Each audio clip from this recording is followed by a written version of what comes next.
What is going on, Colts Nation? Welcome back to another Bring the Juice Colts podcast live stream. Guys, it is week 2, and the Indianapolis Colts are going down to Jacksonville today to take on the Jaguars, looking to end the curse of Jacksonville and get a win for the first time since 2014. I'm joined by my friend Matt from Inside the Horseshoe Podcast. How are you doing today, my friend? Doing good. Feeling a little under the weather, but I feel like I'll be fine. Sounds good, man. Sounds good. Hey, listen, everyone. Thank you so very much for tuning in. Greatly appreciate everybody in here. Just want to say before we even get started with all this, want to say thank you so very much for last week and what you guys did numbers-wise.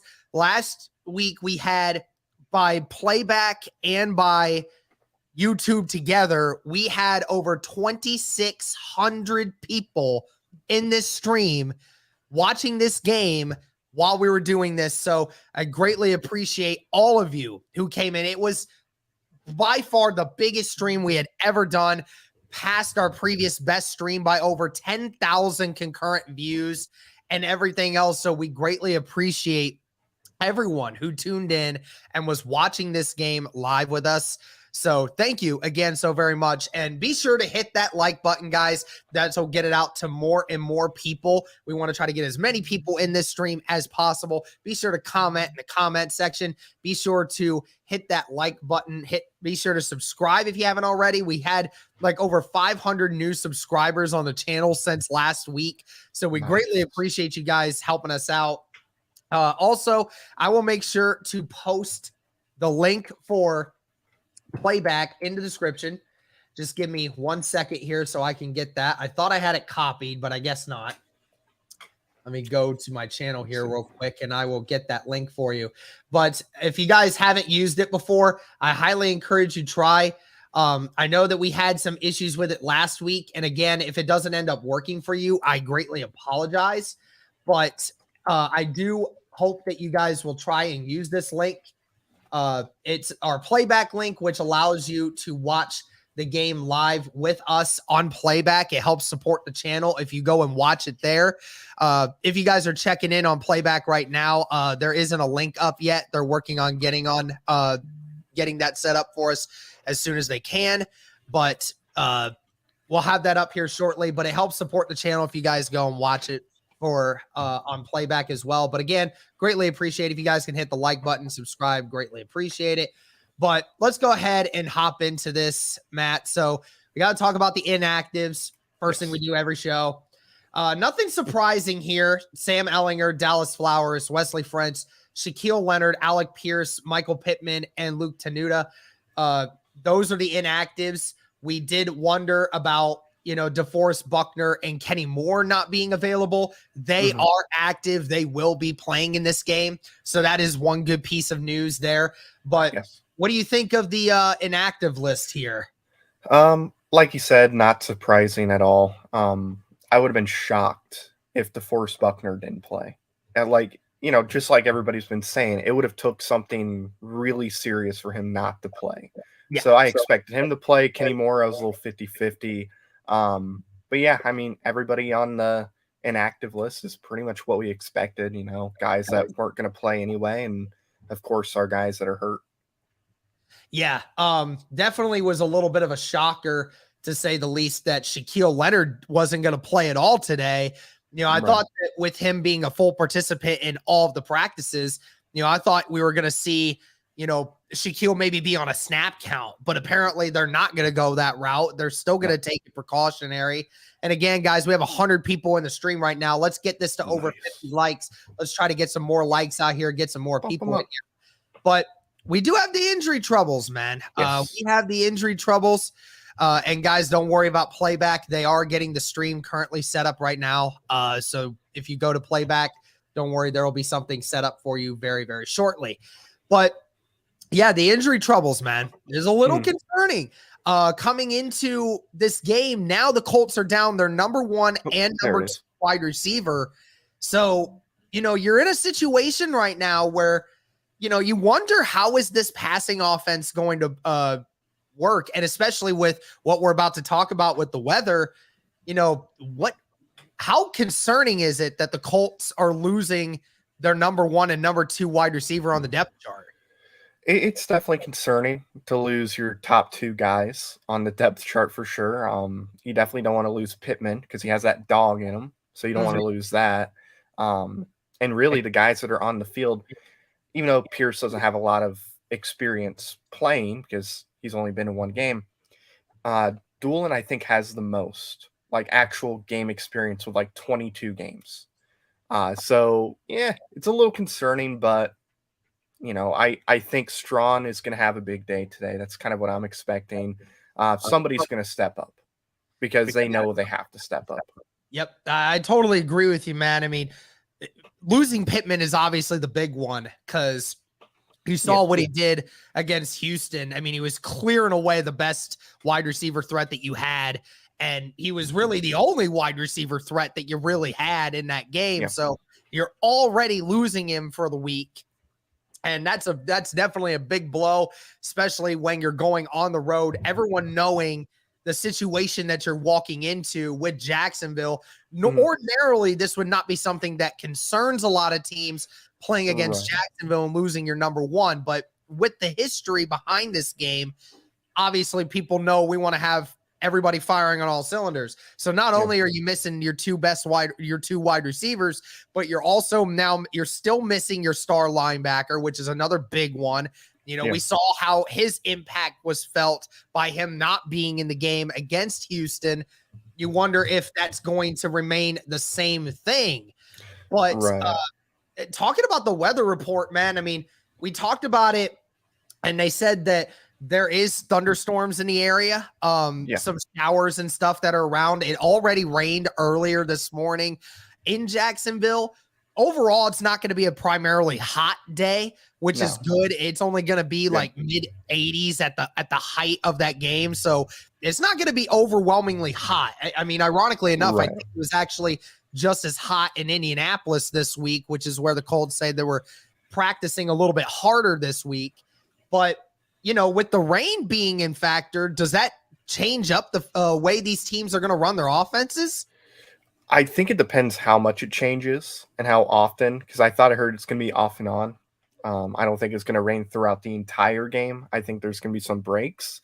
If it's light rain, I don't really think it's going to affect it too much. However, if it's heavy rain, then I think you're going to see a lot of running in this game.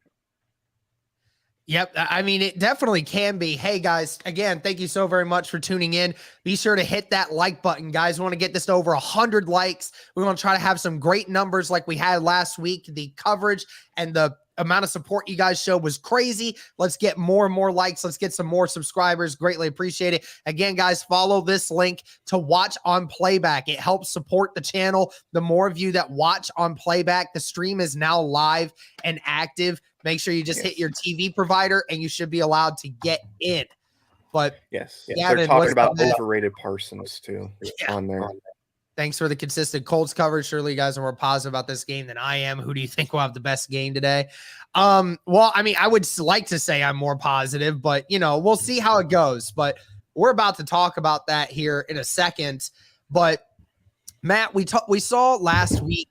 We saw Matt Ryan, be second in the NFL in total passing yards from the last week, even with some inconsistencies from the rest of the wide receiver group.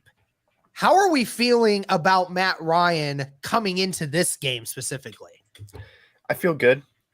He's played well. He should have had better stats last week. Yeah, he did have the mishandling of the snap with Ryan Kelly.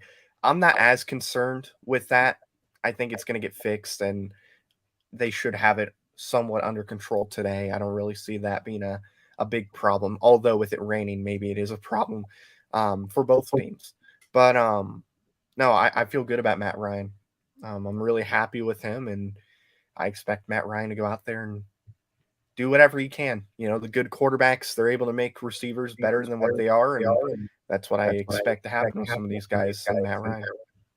Robert Johnson just brought up a great point saying he is 4-0 against the Jaguars all time playing them. And That definitely is something that you would keep an eye out for. Mhm. But I think it was another thing for Matt Ryan outside of everything else he does.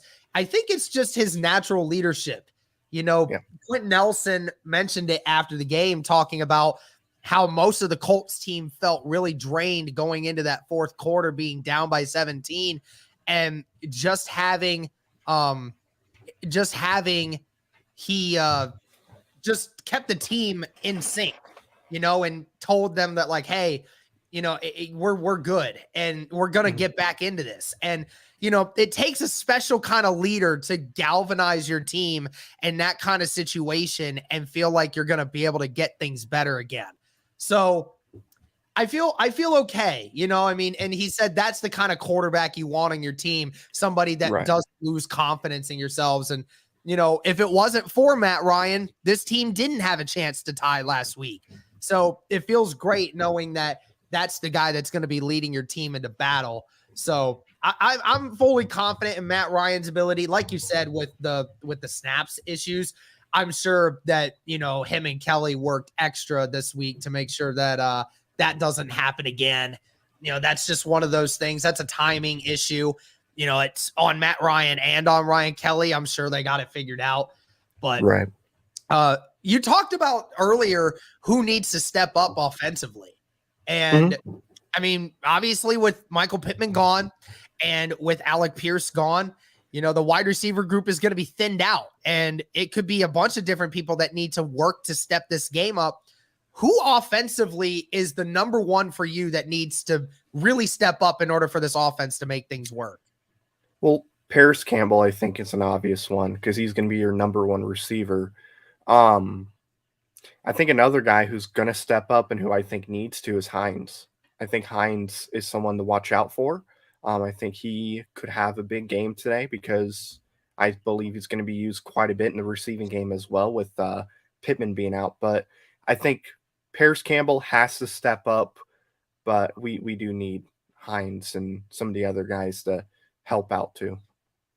I mean, I definitely feel that Hines is definitely the easy go-to with that one, right? Because Hines was your second leading receiver last week behind Pittman, and it makes total sense that Hines is going to get the ball in this. And of course, I mentioned it to you beforehand, Paris Campbell definitely needs to be the driving force and be able to. I'm not asking Paris Campbell to go and get 150 yards. I'm asking for a couple plays over the middle of the field that just allows for drives to continue to move. That's going to be the biggest problem. It's not about Indianapolis, scoring 30 or 40 points in this game. It matters about just being able to keep a few drives going. Give your team a chance to get down the field, right? That's going to be the big one. And we're talking about, the tight ends are going to have to step up in this game. I mean, who is going on the tight end group to make a few of those catches that help keep things moving, right? We saw Granson make a few catches. We saw Mo Cox make a couple great catches late in the game, but it's all about starting fast. And this team needs to get started fast. And the one guy who needs to start fast, that's Jonathan Taylor. Taylor is going to be the driving force in this game. He's normally the driving force in every game, but we saw last year how he got stuffed by the Jacksonville Jaguars. He did not look like the same running back at the end of the year as we would have liked for him to look to be. I mean, he ran the ball 18 times and only had, 70 yards, right? I mean, that's not going to get it done in this game. And I feel that even though we've talked about Jonathan Taylor not getting as much usage in games like these, I feel like you almost have to. And especially if you are going to be getting him 5 yards a carry, I feel like it's important that he does get the ball that many times in order to make sure that this offense is moving. Because if it doesn't, I mean, we know what this defense can do for the Jacksonville Jaguars. Josh Allen's been tearing us apart ever since he's come into the league. And then you got that new kid from Georgia that got his first sack last week. He's definitely a stud. You know, I mean, even if he's raw, he's got all the talent in the world to make things happen. And I feel like this could definitely be a situation if the Colts don't step up. There's something that's going to happen. I agree. We definitely need Taylor to have that big game like you said earlier, and you got to watch out for Walker. I thought that was not a great pick by Jacksonville. So far, it's a pretty good pick. It's He's solid. definitely stepped up. He's got all the intangibles. It's just about whether or not they can actually get him to do everything that they want. Yeah. And I'll say this, another thing, before we get started on the next one, though. Again, guys, thank you to the 166 people watching. Greatly appreciate it. Be sure to hit that like button, guys. Be sure to subscribe. Be sure to comment. Be sure to follow the link in the description of this live stream or in the comment section for playback. Watch this on playback. It helps support the channel. You just plug in your TV provider information. And if you're in the local areas of either of these teams or are in a non-blackout area, then you'll be able to watch this game live with me while I do live commentary. Helps support the channel a lot. So thank you guys very much. I'll say this as well. And I think this week it matters a lot more than what it did last week. And that's the offensive line. Yes. This offensive line last week did a terrible job of protecting Matt Ryan. Yeah. And they're going up against some really good ends here. They're playing up against Josh Allen, who's one of the best edge rushers in the NFL, and against Walker, who is going to probably become one of them. Mm-hmm. And they've got some speed. They got some power. They got some great ability off the edges. And I'm concerned with this tackle group because we saw how bad they were last week against Hughes. Yeah. I can only imagine if it's going to be even worse facing against these two studs off the edge. Yeah, I mean, look, you got to have Matt Pryor step up. He's got to play good football because this is going to be a test. This is like you said, it's a very good defensive line, especially in the edge. And then Braden Smith, he got paid quite a bit of money. He's got to play like he just got paid quite a bit of money. And he's got to play like he deserved to get paid that much money. So, yeah, this is a big game for those two. Bernard Ryman's going to play too, so he's going to have to step up. This is a good test for the rookie, see how he holds up. And honestly, if he looks better than Matt Pryor, there's a good chance that Bernard Ryman maybe starts week 4. Yeah. I mean, we saw he got a couple snaps last week, and they said they're going to continue to do that as long as they see improvement from Bernard. So we'll see what happens. But I think the important part of this game is I think the most important aspect of this is to make sure that we get the ball out quick. At the beginning of this game, you do not want to give that defensive line any chance to get after Matt Ryan. You want to get rid of that ball quickly. You want to make sure that you're getting things set up. And especially with the weather, you don't want anything going crazy with that. Over-unders here. Might as well just continue with the over-under numbers for JT. Last week, had 160. I'm actually going to do this. I'm going to change this number to make it just a tad bit more difficult for people. Over under, I want to ask the comment section on this as well. So you guys feel free to give me over unders for this. Over under on 120 yards and 1.5 touchdowns. I think it's going to be over on the yards. I think he's going to probably have around the same amount as he did last week. Okay. Touchdown number's tough. I'll go under. I think he's going to get a touchdown, but I don't think he's going to get 2. Okay. All right. Sounds good. That's what I was thinking. I think he's probably going to get around 130, 140 yards again because they're going to force feed him the ball, I feel like, in this game. So I feel like that's important for him. But all right, let's go into our trivia question, Matt. So like I said, guys, every week I always bring up a trivia question about our opponent and, how the Colts favor against them. And this one, I don't want y'all to get confused on this one because this is not the way that most people would think this is going to go.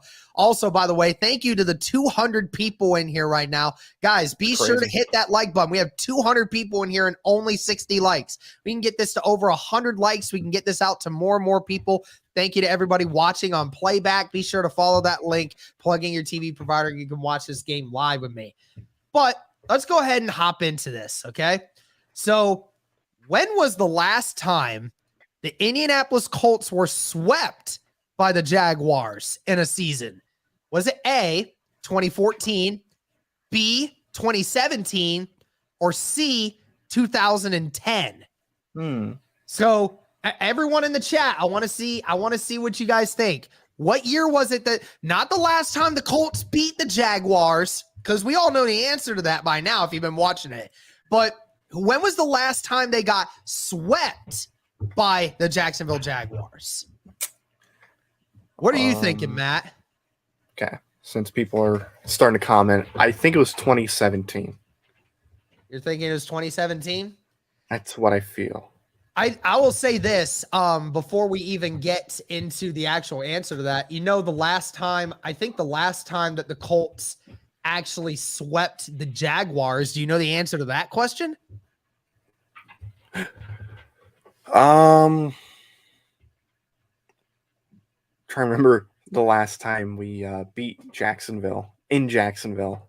I will say I'll go 2013.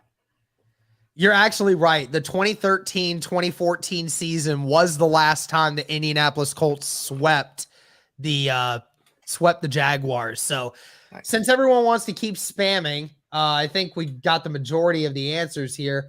Yeah. But we did, for anyone that guessed 2017, you are correct. 2017 was the last time the Jacksonville Jaguars swept the Indianapolis Colts. That was obviously the year that Andrew Luck did not play because he was dealing with the shoulder. But that was the year they did. I think it was the Colts lost 30-10 at home and also lost like 17-0 against them in Jacksonville that year. So that was definitely a bad year for the Indianapolis Colts, 2017. Yeah, and there were games where they could have won, but for whatever reason, something just happened to where it caused us to lose. Like we could have beat Pittsburgh. Pittsburgh went down the field. I believe they won a game-winning kick. And there was a few other games that were that close too. Yep, absolutely. Again, thank you to over 200 people watching. Be sure to like the stream, guys. Be sure to subscribe. Be sure to follow that playback link if you want to watch this game live with me while I do live commentary.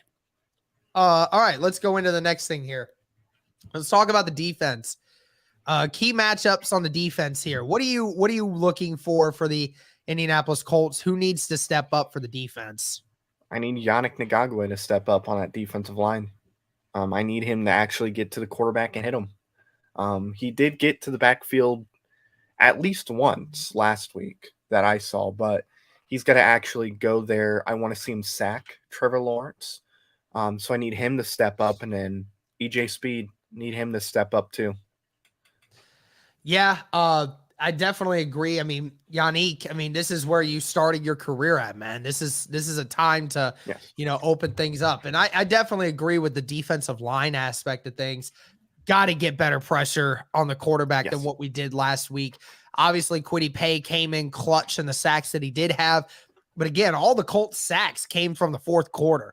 We can't go 3 more quarters of not sacking Trevor Lawrence and expect to win this game. So we have to get more consistent pressure.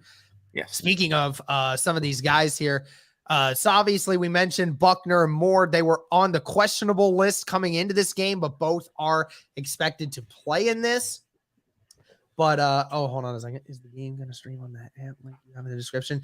Yes, it would play on that in the description. If you press that link and you plug in your TV provider, you should be able to watch the game live with me while the game is in progress.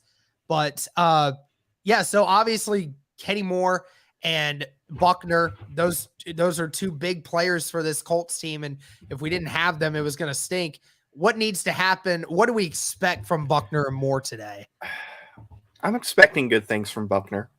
I think he's going to have a good game. I don't know if he's going to get a sack per se, but I do think he's still going to get double teamed, and that's going to open up opportunities for other guys. And he should be able to get the Robinson or ETN, depending on who's running the ball. Kenny Moore, I mean, I don't know. He's been struggling the last couple games that he played in. Just like Dustin said in the comments, I am a little worried. If there's anything I'm worried about in this game, it is that probably Kenny Moore versus Christian Kirk matchup. Yeah, we'll see who ends up covering Kirk. I mean, obviously, Kirk can play both on the inside and on the outside. And Kirk definitely had a great game. I mean, Kirk had a great game last week against the Commanders. I would argue the Colts have better corners than what the Commanders have right now. But, you know, at the end of the day, it all depends on the scheme as well. I mean, there's a lot that rides into these two because, you know, Kenny Moore, I mean, the last time he played against this team, he got embarrassed, man. Yes. He got embarrassed. He got targeted all game and got absolutely roasted by Trevor Lawrence in that game. So I'm hoping that this game becomes a little bit more personal for him and he goes out and plays his best football. And for Buckner as well, I mean, this is a huge thing for him. Huge thing that he's in because with the Colts, Jacksonville last week ran the ball 15 times for 110 yards. They averaged almost 8 yards a carry. I mean, they were absolutely steamrolling the Commanders' defense and running. It's amazing they didn't run the ball more because James Robinson had 11 carries for 66 yards. ETN only had 4 carries, but he ran for 44 yards. So, I mean, it scares me that Robinson was averaging 6 yards a carry and that ETN was averaging 11 yards per carry on the limited snaps those two actually got. So at the end of the day, I mean, it shows you that this offense, they can run the football if they so choose to, because they got some very talented running backs back there. That Colts defensive front needs to anchor up because if they don't, then the Jaguars can run the ball on us.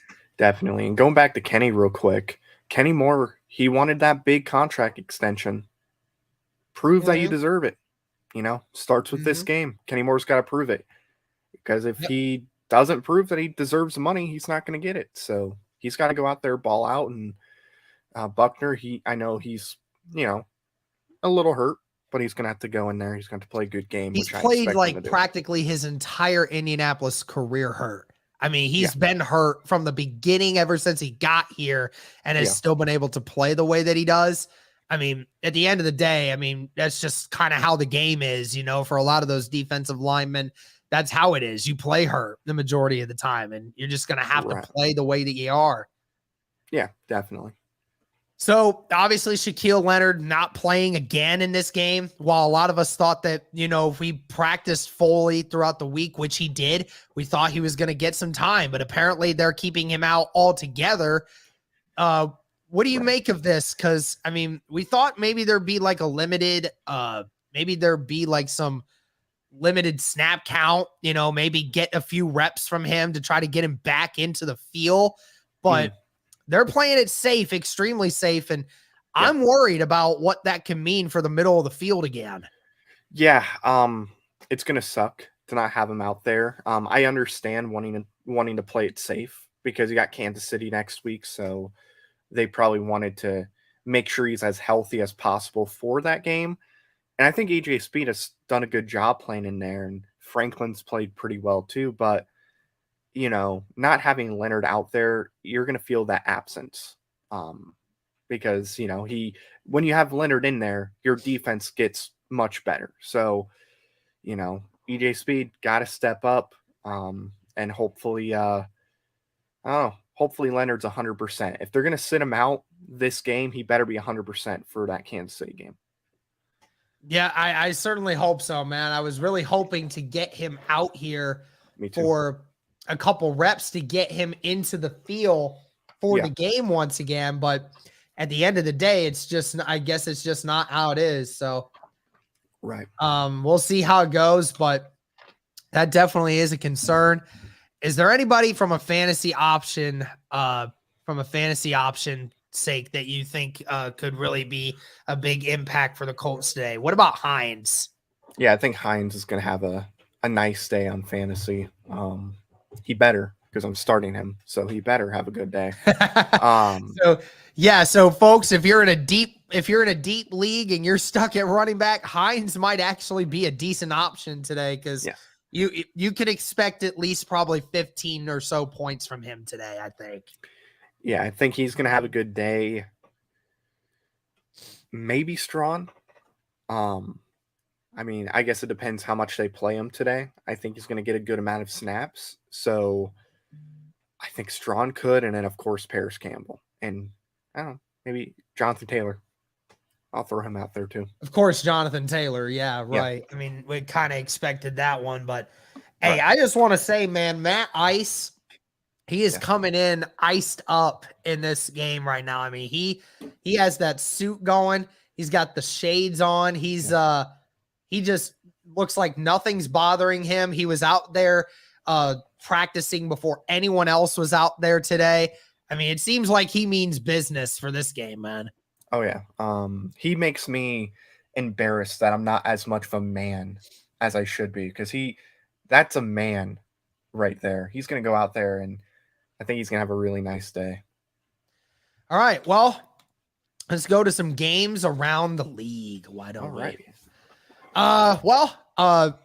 Just out of curiosity, who did you have winning Thursday Night Football before the obvious ending? Let me look. I think I don't know if I put money on one or the other. I probably had Kansas City just because of how dominant they looked like, in week 1. Mm-hmm. Obviously Chargers, very good team, much better than the Cardinals. But if I had to guess, I probably would have said Kansas City just because of how good they looked. That's why I'm taking Buffalo, because they looked unstoppable. Yeah, I was the same way. I was like, until somebody can prove to beat Mahomes, I'm just not going to pick against him. So yeah, I went with the Chiefs as well. Patriots versus Steelers today. That's an interesting game. I believe Najee Harris is playing. I believe he is. Yeah. So that's obviously going to be a big help for Pittsburgh, because if they didn't have Najee, I don't know if they would have won. No, I did not bet on either team to win this past Thursday. I think Pittsburgh wins. I just don't think, New England is all that great. Thank you guys again for everyone that's watching. 230 people in here right now. Greatly appreciate it. Again, guys, be sure to hit that playback link in the description or in the comment section. You can plug in your TV provider information. You can watch the game live with me on playback while I do live commentary. Yes. It helps support the channel in a lot of ways, so I greatly would appreciate if you guys did that. I'm going with the Steelers here. I like what the Steelers are capable of. I think they have I think they're almost as equally coached. Obviously, they handle things really well. That defense is still really good, even without TJ Watt. I still think that they can get after Mac Jones, and Mac Jones still semi-healthy from the back spasms from a week ago. So we'll see how that impacts his game, but I think that the Steelers will just pull that one out. Yeah. Mac Jones stinks too. I'm just going to say. Facts. And thank you to the 23 people watching on playback. Greatly appreciate it. Panthers versus the Giants. This is a tough one too. I'm gonna go Giants. I'm gonna buy in. I'm gonna buy into the Giants. Look, if Saquon Barkley goes off again, I can't see Carolina winning. I don't think their offense is good enough. Right. I think New York has a pretty solid defense. What Barkley did last week was insane. Yeah. And I mean, the Giants have a pretty solid defense, with, of course, Notre Dame legend Julian Love out there. Unmute your mic on playback. I know that guy was saying that we can hear you twice, but he shouldn't be listening on two different platforms if he's going to listen to both. Right. Yeah. So that way people can hear you on playback. But I'll go with the Panthers here. Christian McCaffrey, I expect to have a much bigger role in this game than what he did against Cleveland, because Cleveland has a better defense. I think it'll still be a good game. I'm buying into the Giants too. I think that they look better, but I don't know if the Giants getting 180 yards out of Daniel Jones is going to be enough to beat Carolina of all teams. Okay. I think that they're going to play a better offense this week. And I just think they're just going to get outscored a little bit. So I'll take the Panthers in this one. You don't have faith in Danny Dimes? You don't have faith in Danny Dimes? No, I like what Daniel Jones did in the first week. I think it was great how he was literally one of two quarterbacks outside of Josh Allen who never threw a ball that was uncatchable. I like that. I think it's great. But at the end of the day, 180 yards is not going to get you the job done most weeks. And especially against an offense like the Panthers, who have a really great offense, unlike what Tennessee does, that Panthers can do a lot of different things with their offense. So I'm going with the Panthers for that reason. Jets versus the Browns. Browns. Going to Browns. Yeah. I agree. I think that they'll handle business. We'll deal with the Colts and Jags in a little bit. Yes. Dolphins versus the Ravens. I'll go Ravens. I think the Dolphins are pretty good though. Yeah, I mean, I'm going to go with the Ravens here too. I think Lamar is got an extra motivation after not getting that contract. And I think that, people keep asking him about it. And I think he's just tired of them and wanting to just take it to the Dolphins. So I think they'll win in a close contest. Buccaneers versus the Saints. Now, I will say this. The Buccaneers are without several of their top offensive weapons. Yeah. But the Saints, I want to read this to you because I just got this like 20 minutes ago. Saints quarterback Jameis Winston is playing today with 4 fractures in his back, per Jay Glacier. And he's in a lot of pain. Says there's no risk of further damage, and he's wearing pads to protect the area. And Alvin Kamara is not playing in this game. So I'm 100% going with the Tampa Bay Buccaneers. They will win this game. I'm going to go Tampa Bay as well. I wouldn't feel good if my quarterback had issues like that with his back. Yeah, I think when your quarterback is in serious pain playing, I mean, we saw what it looked like for Justin Herbert trying to play with that. And then your best running back is not playing, who is a big part of your offense.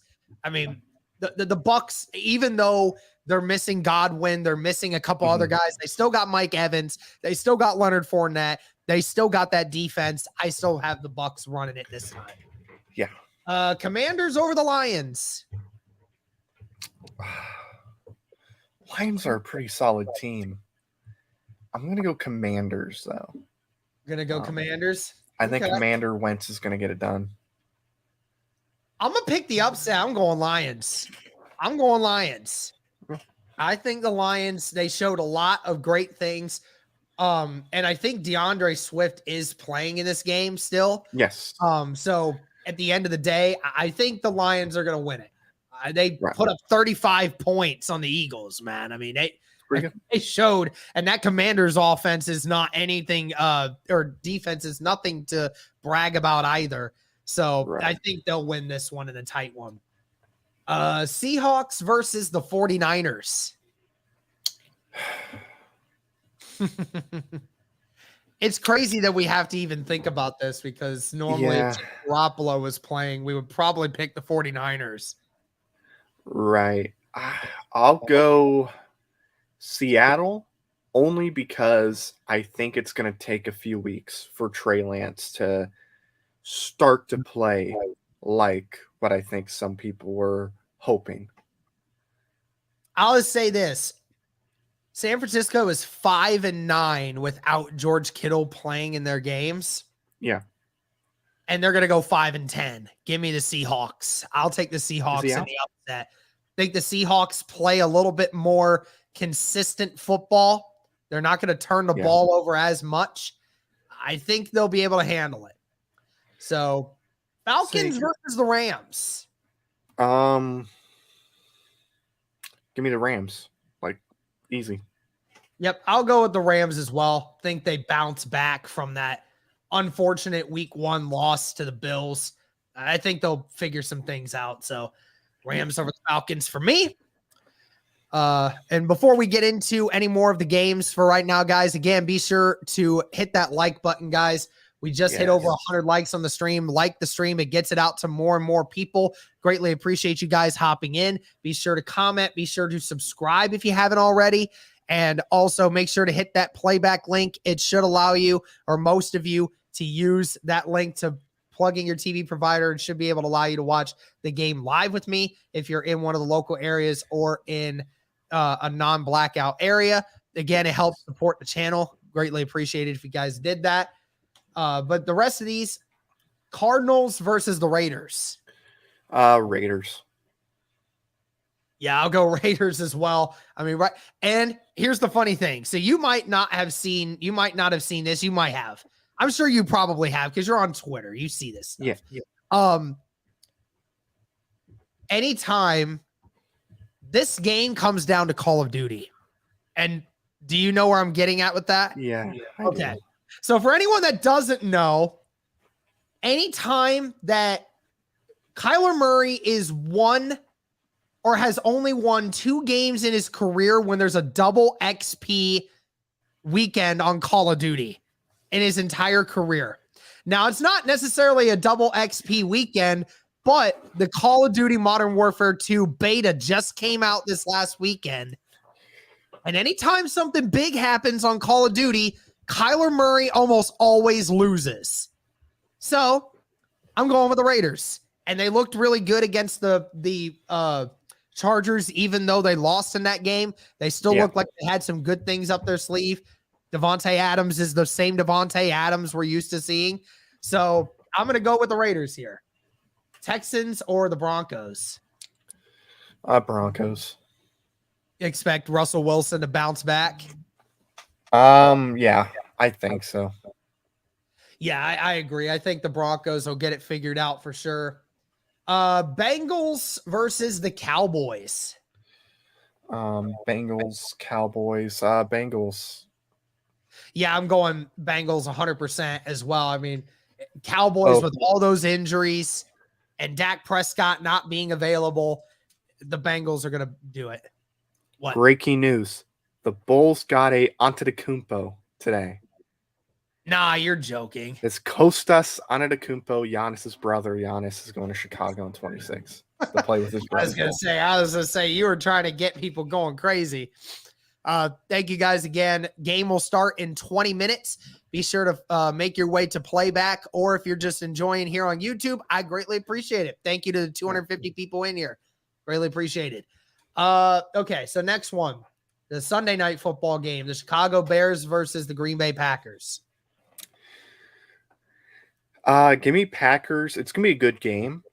But I do think with them getting what's his name? It's Green Bay's number 1 receiver now. Alan Lazard. Yeah, Lazard. I think with Green Bay getting Lazard, it gives Rodgers another receiver that he's comfortable with. So I will go with the owner of the Chicago Bears beating the Bears again. That's funny. Yeah, I mean, Aaron Rodgers still owns the city of Chicago. Yeah, whether people like to admit it or not, he still owns them. So until they actually lose to Chicago, I'll just end up taking him. Isn't it like he's beaten them like 12 times in a row or something? Something like Crazy. that. I think in 2018. I think in 2018 the Bears beat them once. Gotcha. But I can't remember the last time the Bears won in Green Bay. Yeah, it's been a while, and I expect Aaron Rodgers to kind of bounce back this week. I don't expect him to be as bad as what he was before. So I think he'll be all right. And then the 2 Monday night games. The Tennessee Titans versus the Buffalo Bills. Buffalo. Is there mercy rule in the NFL? Is there a mercy rule in the NFL? I don't know. We've never tested that. It might be coming Monday. Bills all the way. One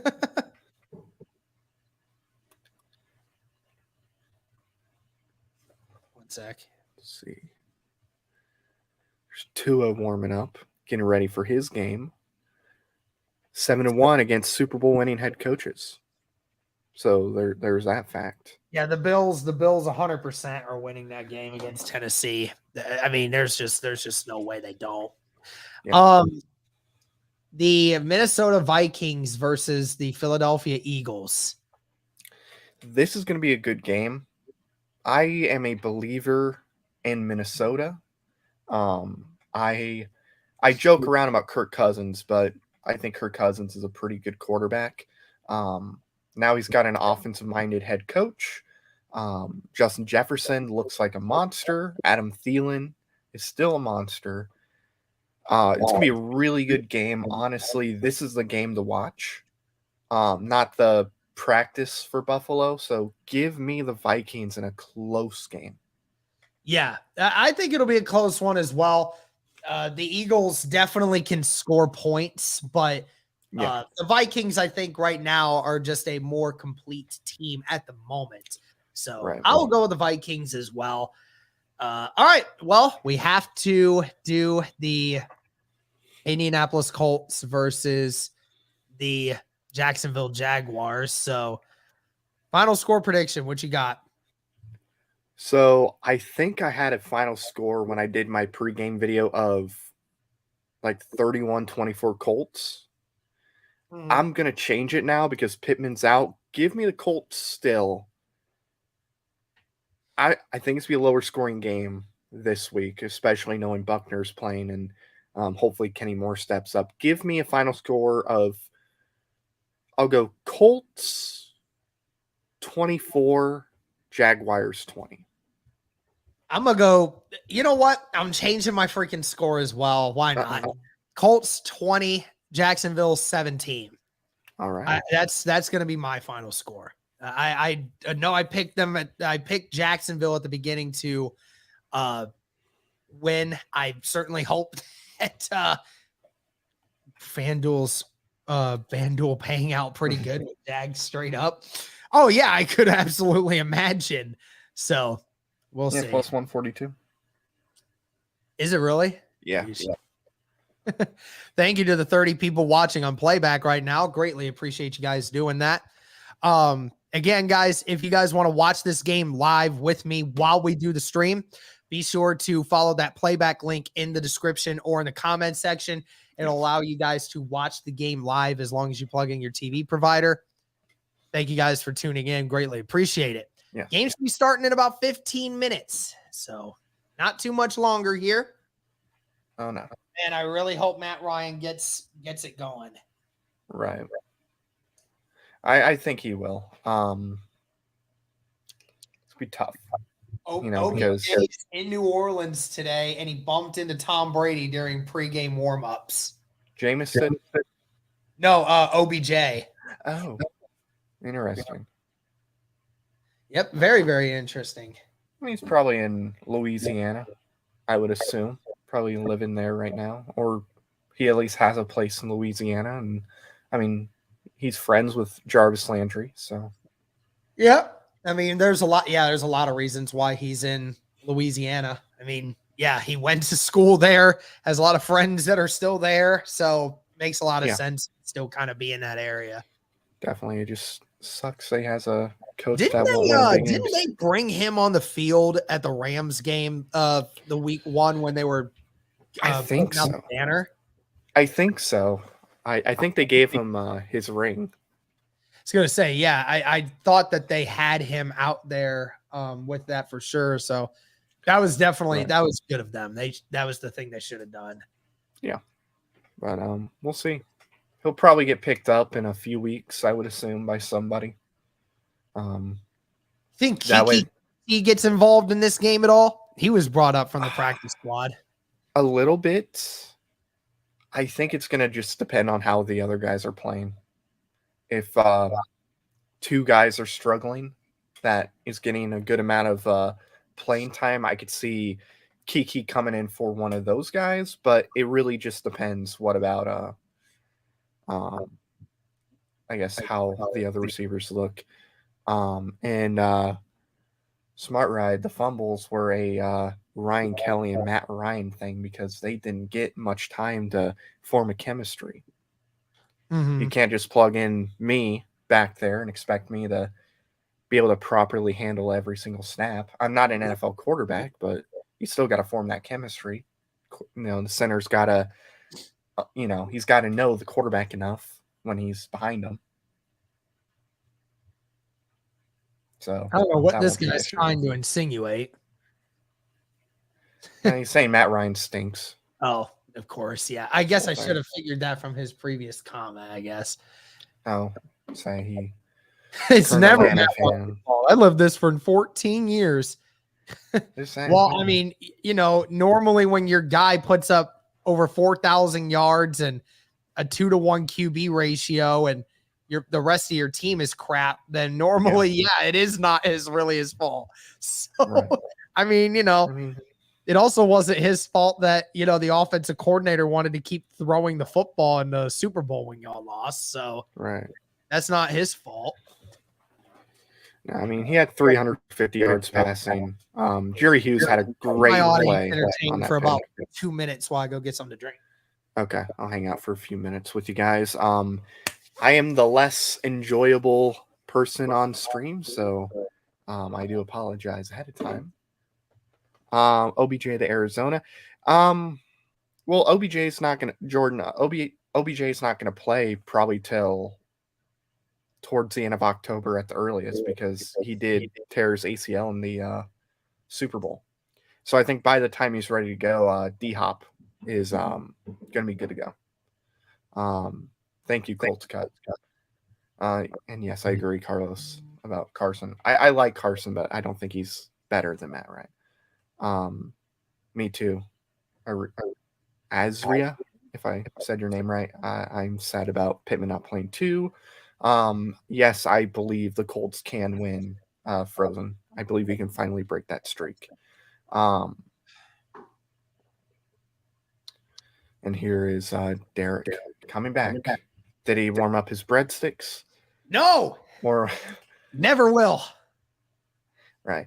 So I'm going to hop off in a few minutes. Sounds good. I'm going to probably sit down and relax because the sickness is affecting me right now. Yeah. I was just going to be like, I'm going to sit down and try to relax, even though there's a very stressful game about to come up. And Derek is going to be the one that has to portray his pain and suffering amongst eating the breadsticks instead of me. Yeah, true. And then you're going to have to, if the Colts lose, we got to do that stream where we eat breadsticks. Oh, we eat breadsticks? Okay. Maybe we do it like Tuesday. Right. Yeah, I got to buy more. We got to figure out the time for that. We'll deal with that when and if it comes around. So yes. And yes, the Hound is right. If the Colts win, we should celebrate with unlimited breadsticks. Probably have to go to Olive Garden, do a stream at Olive Garden with their unlimited breadsticks. So Alvin Kamara had the same injury as Justin Herbert. Also is out today because of a fracture to his rib cartilage. Jeez. Said they were being cautious with him.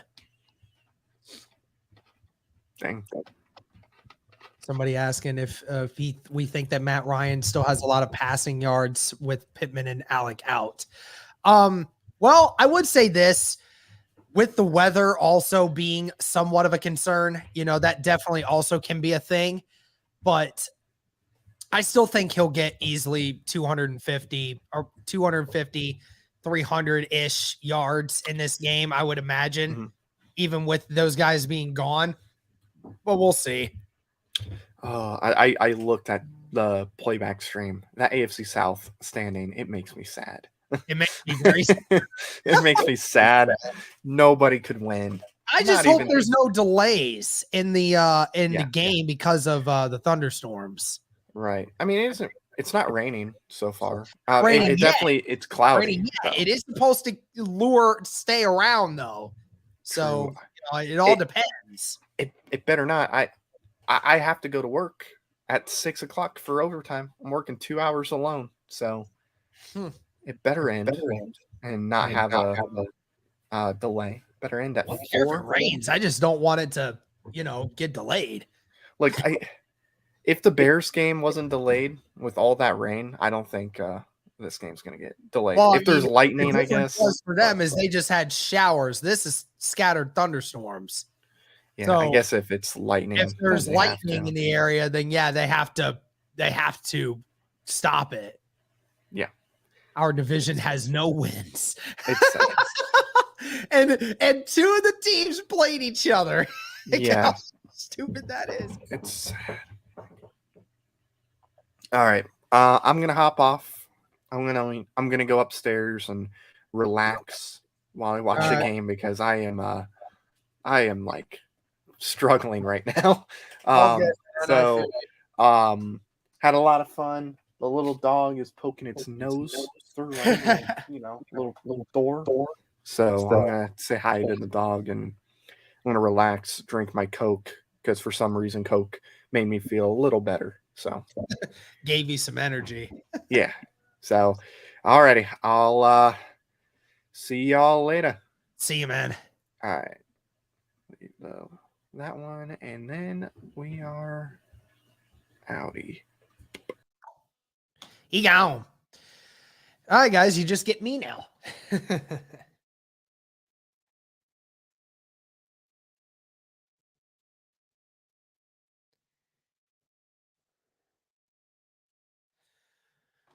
Guys, Cody wants this stream to hit 200 likes before kickoff. You think we can make that happen? Casey, I'm nervous. I'm very nervous. I'm nervous just like any other game, but this definitely is a little bit more concerning. But we'll see what happens.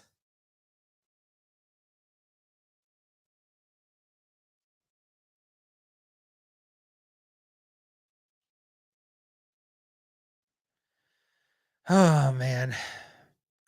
Again, guys, if you want to potentially watch this game live with me on playback, be sure to follow that link in the description or in the comment section and plug in your TV provider information. You can watch the game live with me. I know some people aren't able to watch it. I know that one thing that playback is trying to fix is they are trying to get more links that will directly get to more people. So it's a work in progress. So maybe throughout the season, there will be more people that will be able to watch it versus that aren't able to watch it now. But I'm sorry if it does impact you in that way. But nevertheless, I still appreciate anybody that's watching here on YouTube or on playback. And especially on playback, I greatly appreciate you guys watching or listening on playback. Again, it helps the channel out so tremendously for those that do watch on playback. So we don't blame we don't make the playoffs on blaming Derek. Yeah, whatever. Could Jelani get his first touchdown? I don't know. I don't remember how many reps Jelani got in the first game. I think he had like 8 reps, and the majority of them were blocking schemes. So there's very little opportunity for him to be able to do that.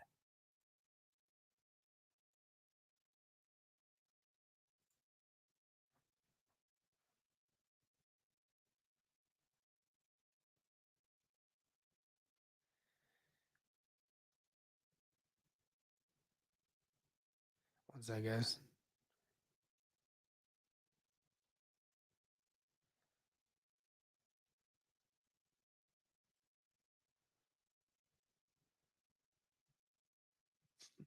My brother asking for the Wi-Fi or for my laptop password.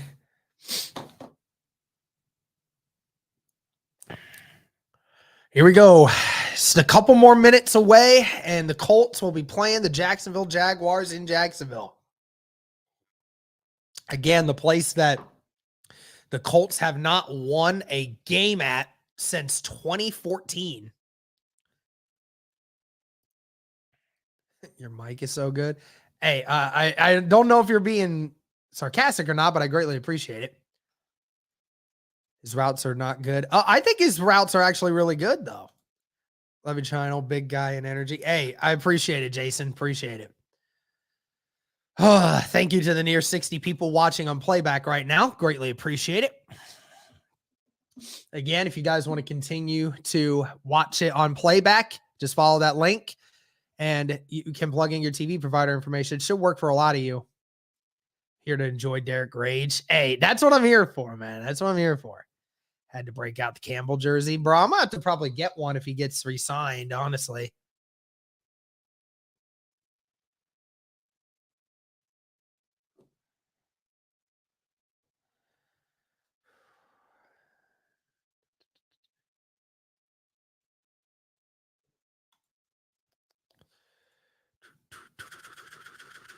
All right, here we go.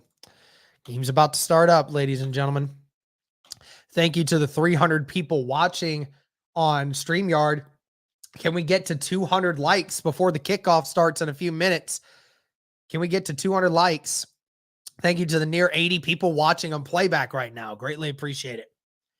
Game should be starting up in 5 minutes.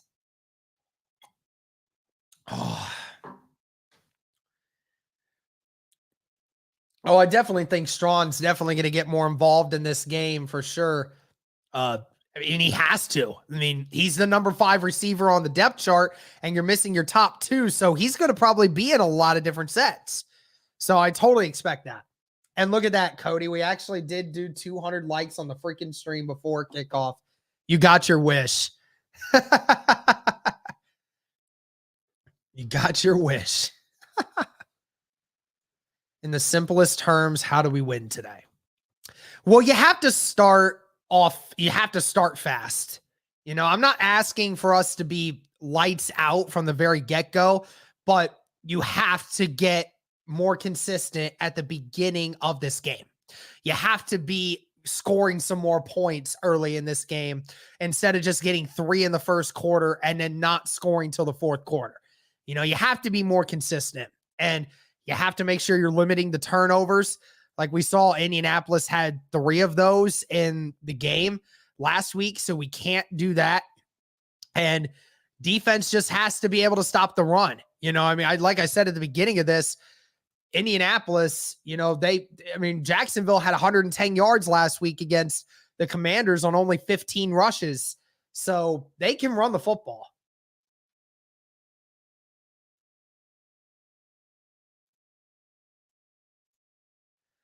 Thank you to everybody watching on playback. Thank you to the 315 people watching on YouTube. Greatly appreciate it, guys.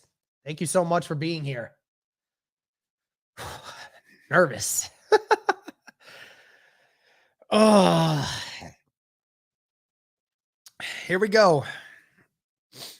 Looks like it's somewhat sunny there in Jacksonville right now. So that's great to see.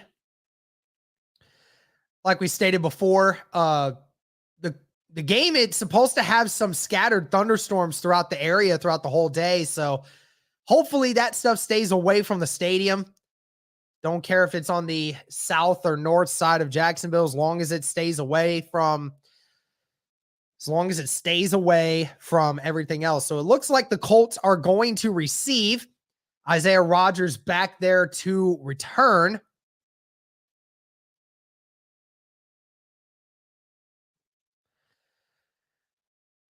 Here we go. Oh, I'm going to take this off. Here we go. All right. Here we go. And the kick is off, and we are underway. And the ball is going to go into the end zone. That is a touchback. Colts will get the ball to start. Matt Ryan coming out. Had a terrific week last week, given the circumstances. Now the second fastest player to reach 60,000 yards. Drew Brees was the fastest. Matt Ryan, only one of 8 quarterbacks to have ever accomplished that feat. Greatly appreciate it.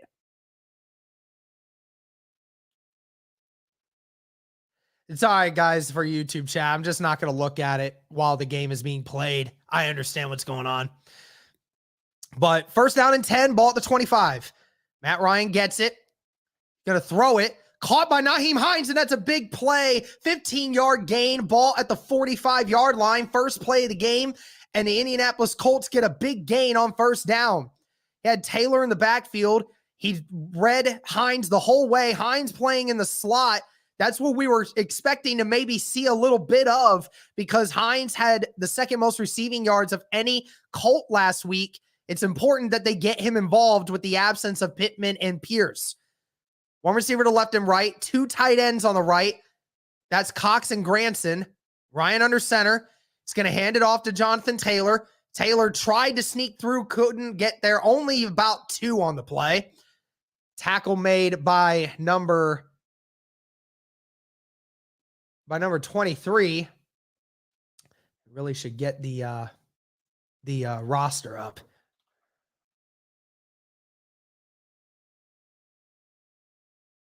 Should get the roster up instead, because then it will help me out a lot more. There we go. 3 receivers to the right, 2 to the left. Matt Ryan in shotgun all by himself. He's going to get it to Hines again. Hines makes one guy miss, brought down by 23 again after a gain of about 4. So be 3rd down and 4 coming up. That was number 23, Foseda Okun,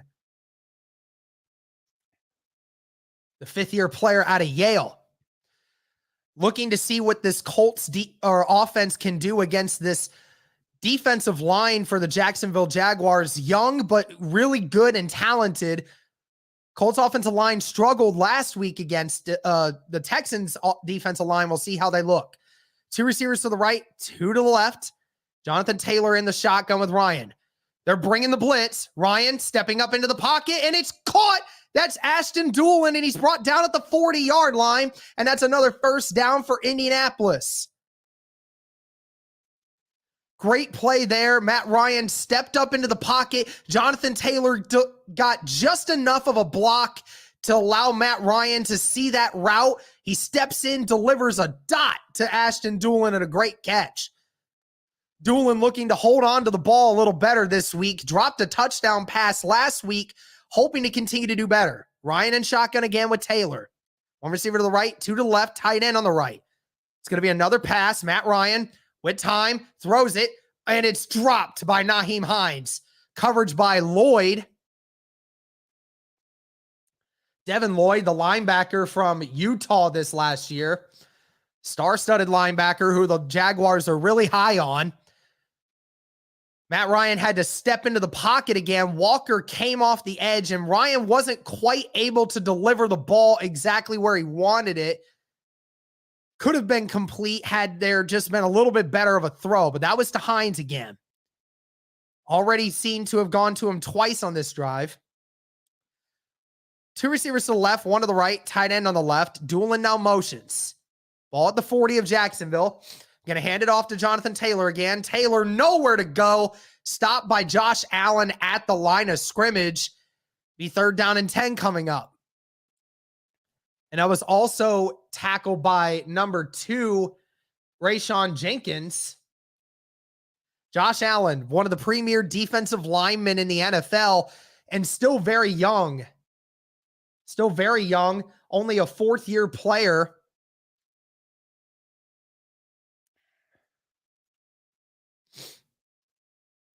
Thank you to the 500 people in here.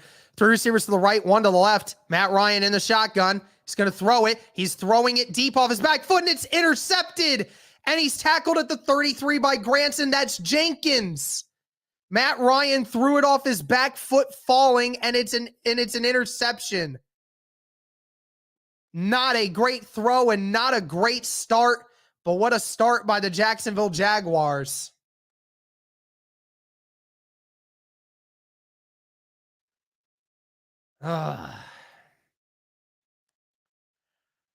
Not a great play there by Matt Ryan, who seemed bothered by the pressure and just lobbed that one up. Don't know if that was designed for somebody to come back or what, but that was not a great throw.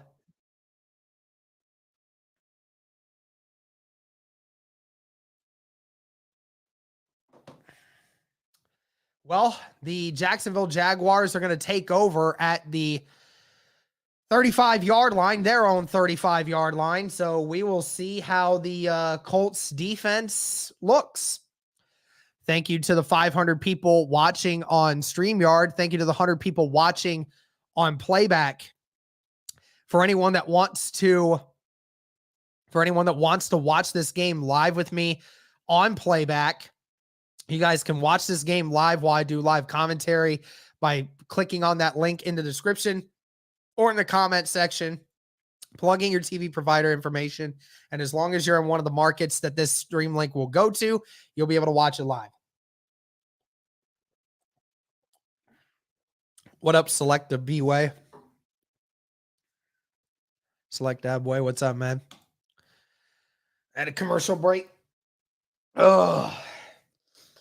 Colts offense was moving down the field and was doing a solid job moving down the field, but having the inability to run the football at this moment in time.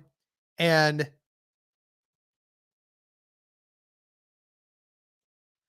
that is definitely not how you want to start this game out.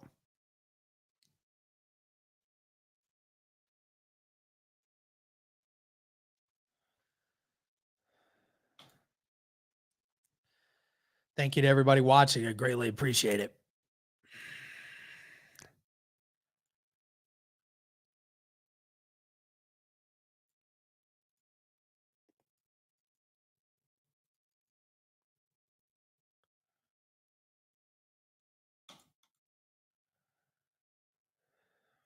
Here we go. One receiver to left and right. Tight end on the two tight ends on the left. Now the tight ends motion to the right. Lawrence under center. Ball at the 32 of Jacksonville. Kirk now motions to the left. Jaguars hand it off. And he gets a gain of about 2 before being brought down. Gain of maybe 3. And that was number 25, James Robinson, with the first carry of the game. Last week, Lawrence completed 58% of his passes, 275 passing yards, a touchdown, and an interception. Certainly far from a great performance, but it was enough to keep them in the game. So be 2nd down and 7 coming up. 11 minutes left in the first quarter. 2 receivers to the left, 1 to the right. I formation now. They're going to hand it off. And that looks to be ETN, and he's brought down right away. That was Bobby Okereke and Zaire Franklin. Grover Stewart blew up the middle of the field, and freaking Bobby Okereke came in and just absolutely demolished ETN on the outside run. So be 3rd down and 8 coming up. Thank you to the 500 people still in here watching. Greatly appreciate it, you guys. 3rd down and 8. Likely a pass down situation. 3 receivers to the right, 1 to the left. Now 1 motions. Lawrence in the shotgun with ETN. Lawrence throws it to the left, and it's caught by Marvin Jones. What a play. There is a flag on the play. That's a 1st down. Flag was in the secondary, and it's going to be against the Colts, I think. And that was the coverage by Face On.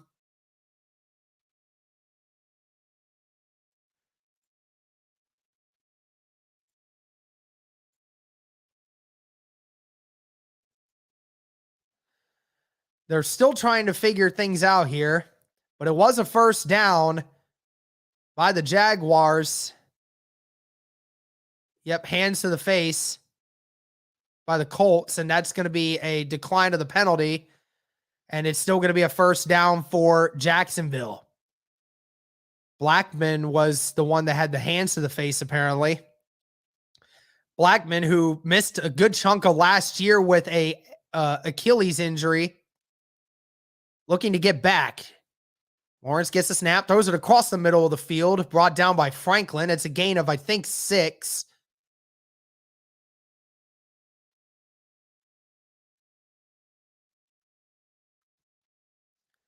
Jacksonville definitely hurrying up. So it was a gain of 5. Jacksonville just now entering Indianapolis territory at the 49.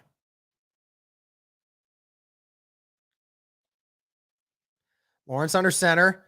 2 receivers to the left. Tight end on both sides. Going to hand it off again. And he's tackled right at the line of scrimmage by Grover Stewart again. James Robinson brought down right away. Grover Stewart just creating mayhem in the middle of the field right now. We saw this a little bit in the Texans game. We've known Grover Stewart to do a lot of this.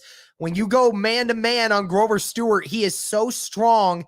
It is really hard to get one-on-one outside blocking on him. And he just blows his man off with that quick burst and strength. 3rd down and 5.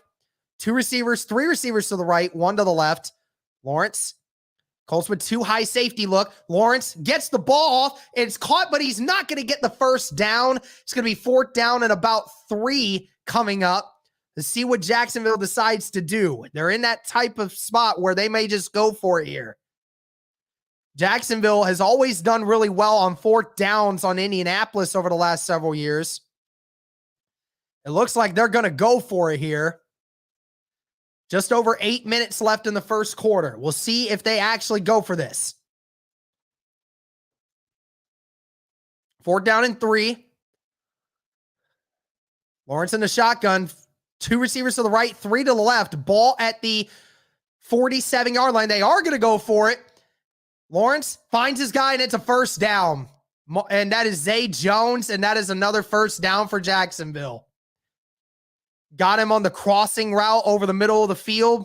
The Colts didn't recognize it, and Zay Jones with the catch. Kwity Paye in drop coverage. Kenny Moore was there to push him out of bounds. Kenny Moore just couldn't keep up with him. So that ball is now going to be at the 39-yard line. Trevor Lawrence, a 4 for 4. 2 receivers to the right, 1 to the left. Guy motioning. Another great catch there. Oh, and Marvin Jones's helmet comes off. Zaire Franklin's going to get a 15-yard penalty for taking his helmet off. He hit him solid straight in the head and took his helmet off, and it's going to be a 15-yard penalty. So far, Indianapolis not doing a good job right now of playing defense.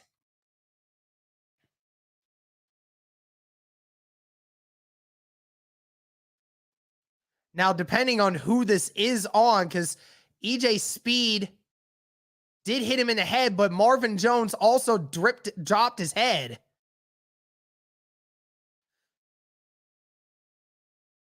Taunting on the Jacksonville Jaguars. And a personal foul.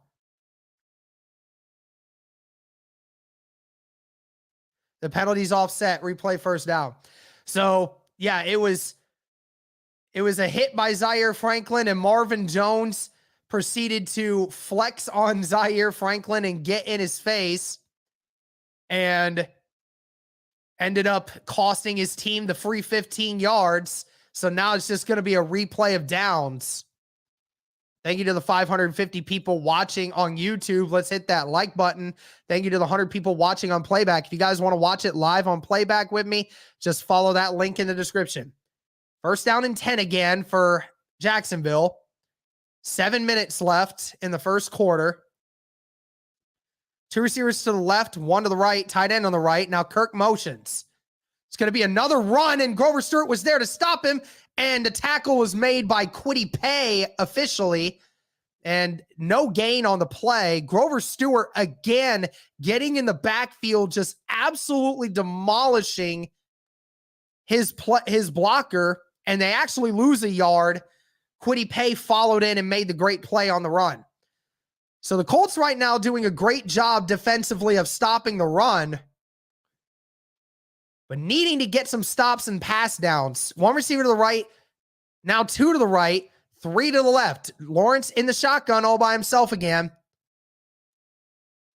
Lawrence drops it off. It's caught again by Zay Jones. That's a gain of about 10. It's going to be down at the 30. 3rd down and 1 coming up. It's the same situation as before, man.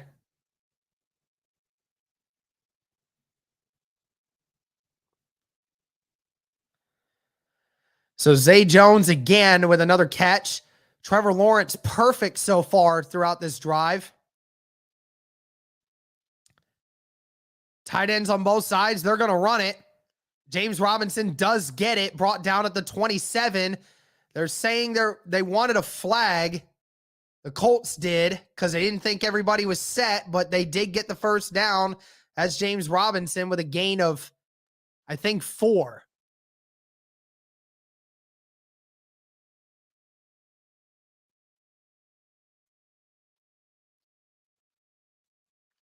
Thank you to the 600 people watching on YouTube. Thank you to the 120 people watching on playback.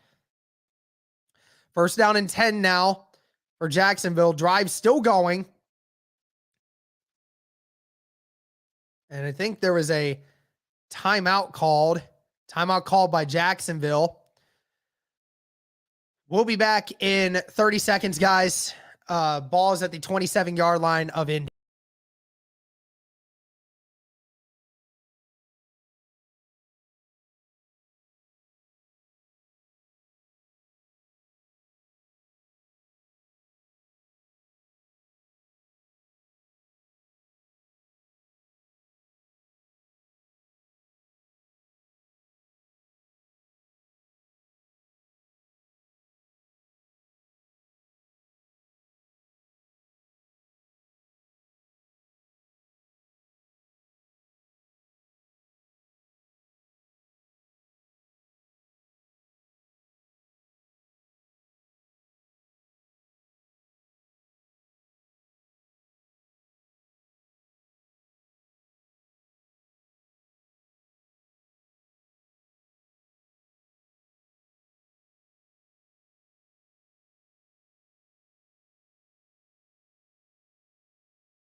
I'm back.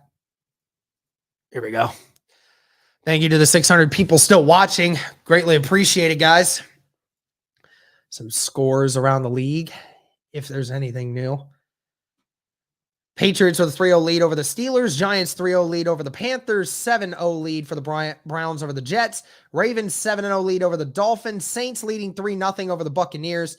Lions 3-0 over the Commanders.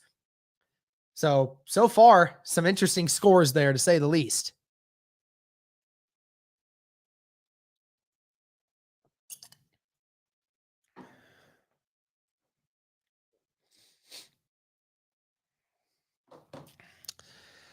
See if the Colts defense can get a stop, man. First down and 10 at their 27-yard line. I mean, this Jacksonville offense is just dissecting the Colts defense right now on this first drive.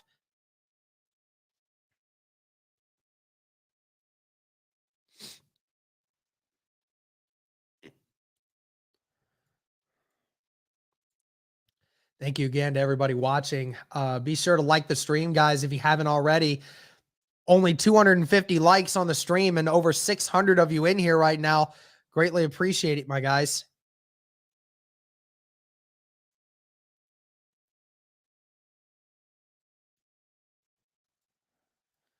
Here we go. 3 receivers to the left, 1 to the right. Lawrence in shotgun, ball at the 28.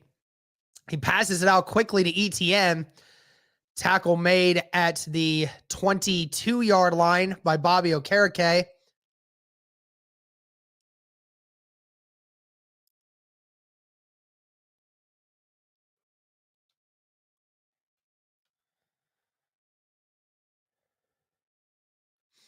Second down and 4. Jacksonville has had the ball for over 6 minutes now. Just driving down the field. 2 receivers to the left, 1 to the right, tight end on the right. Receiver no motions. Going to be a handoff to ETN. Another first down, ball at the 16-yard line. Tackle made by Okereke again.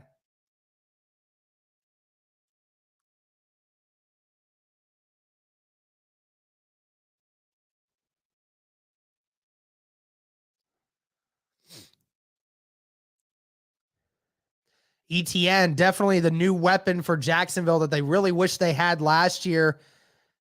Drafted in the first round. 2 receivers to the right, 1 to the left, tight end on the left now motions. ETN in the shotgun with Lawrence. Oh, and he gets hit hard by Coert. DeForest Buckner was there to stop the run. He's going to lose 3 yards on the play there. Great play there by Coert to make that tackle. Another negative run there for Jacksonville. Jacksonville offensive line getting obliterated up the middle by Indianapolis. Hopefully that continues to be the story throughout the game. Thank you to 650 people on YouTube. Thank you to the 120 people on playback. Two receivers to the right, tight end on both sides of the line. It's going to be a play action. Oh, it's going to be a screen. Great disguise. Oh, and he's brought down at, I think, the 9-yard line. So that's a gain of 9 on the play. That was caught by number 85, Dan Arnold, the new tight end brought in. Great play design there. It was originally tackled by Kenny Moore and finished by Julian Blackman. 3rd down and 4 coming up. So ball placed at the 10. Can the Colts get a stop here? 3 receivers to the left, 1 to the right. Lawrence in shotgun. Kirk now motions to the right into the backfield. It's going to be a pass. Lawrence across the middle, and it's caught by Kirk, and it's a touchdown. Christian Kirk with his first touchdown of the game. Saw that coming a mile away.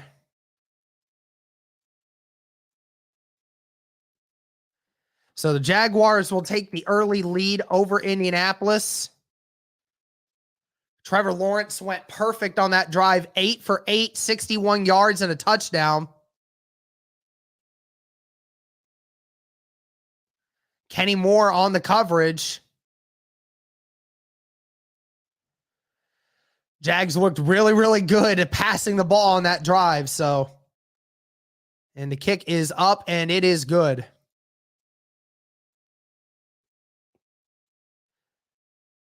Thank you to the 670 people watching on YouTube right now.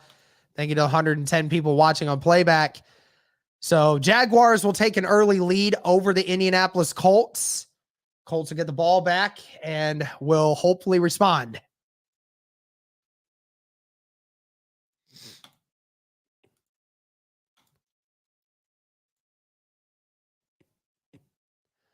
Thank you to everybody who's subscribing as well. Greatly appreciate it.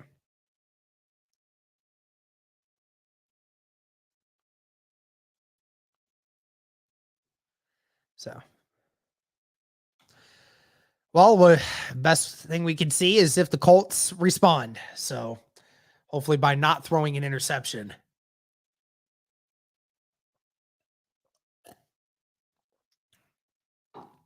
Yeah, the chat is real toxic, Justin. That's why I don't really respond to it at all.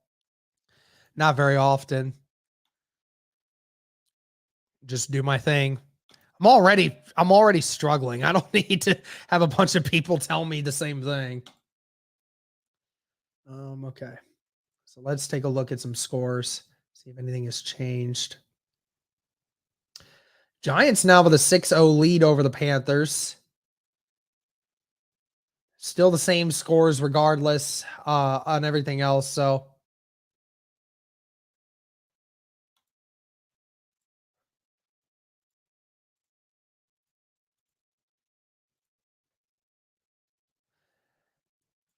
thank you again to all the new subscribers. Greatly appreciate it. Thank you for all the support, guys. Greatly appreciate it.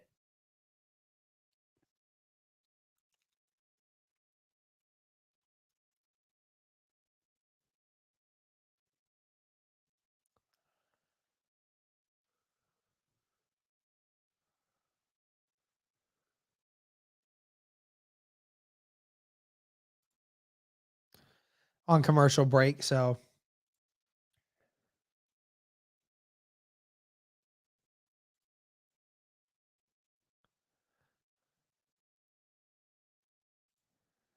thank you, Clayton.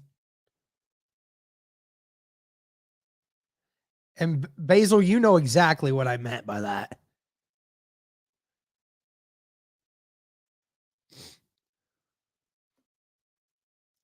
Here we go. 7-0 lead, Jacksonville getting the kickoff, and they kick it short. Granson on the return. Granson gets a great return brought out to the 38-yard line for Indianapolis. So really odd choice there to do that, but The Colts get great field position to start this drive. So looking at this last play here for the Colts.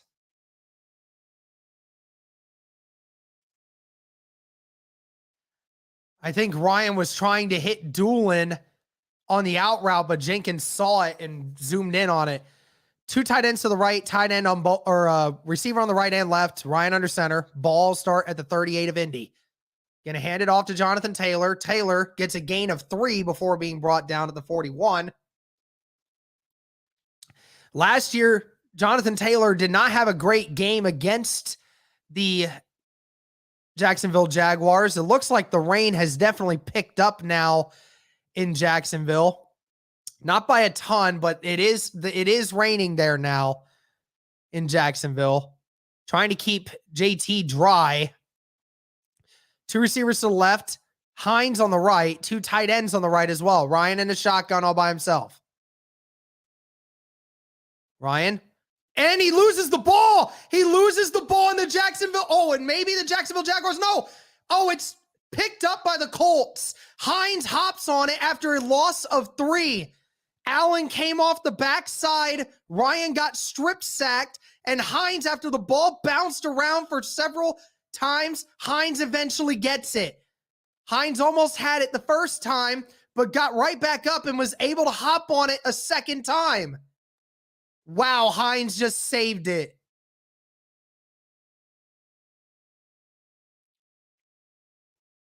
Josh Allen got in there and strip sacked it. Came off of the edge on Pryor. 3rd down and 13 now. 3 receivers to the left, 1 to the right. Ryan almost sacked again. Granson with the catch, but not going to get the first down. Gain of about 7, but tackled by Lloyd. And it's 4th down, and the Colts are going to have to punt it again. Good play out there by Granson, but at the end of the day, just not enough for a first down. There's a gain of 8 on the play. This will be the last play of the first quarter, I would think. Hawk back to punt it.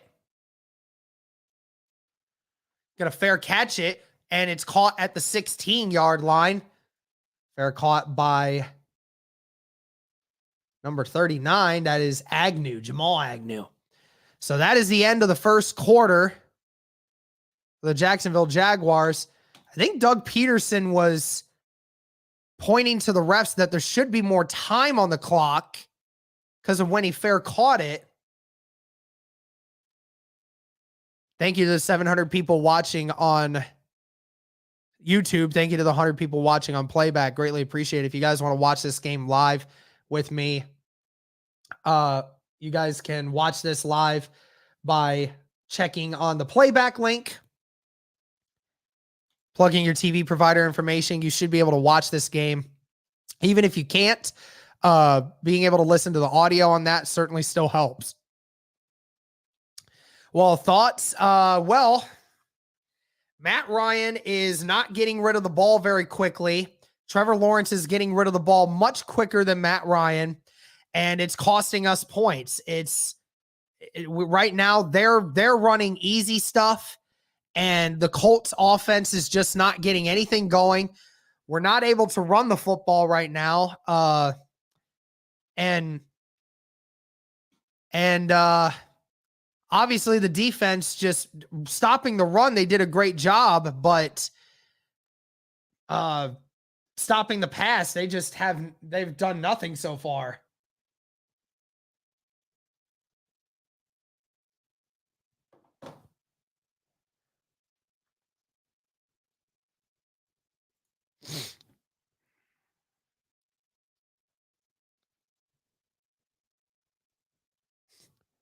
Well, Joe, you can't fire the owner.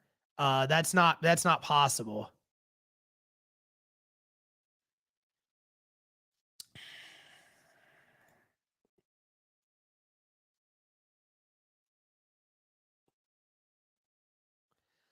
But Yeah, I mean, Jacksonville's just making more plays. I mean, they're getting to the quarterback and we're not. And, that's also because Matt Ryan's holding on to the football and we can't run the football right now. Taylor has almost no yards.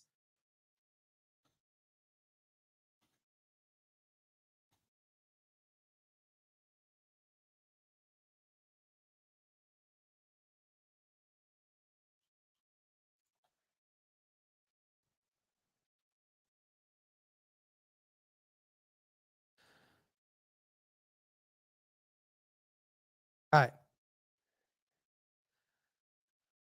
2 receivers to the right, 2 to the left. Lawrence in the shotgun. Ball's going to start at the 16. Etienne's going to get it, and he's going to lose 2 yards on the play. Tackle made by Lewis. Again, the Colts run defense did a fantastic job in the first part of this game.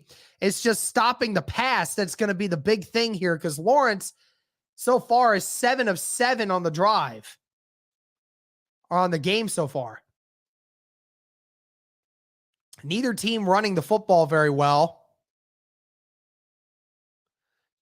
2 receivers to the right, 2 to the left. Robinson in the shotgun with Lawrence. It's going to be another run. He's going to get nowhere again. Gain of maybe a yard or 2. Another tackle by Tyquan Lewis. Lewis playing on the inside. So be 3rd down and long coming up for Jacksonville. Thank you to the 700 people watching on YouTube. Thank you to the 120 on playback. Greatly appreciate it, guys.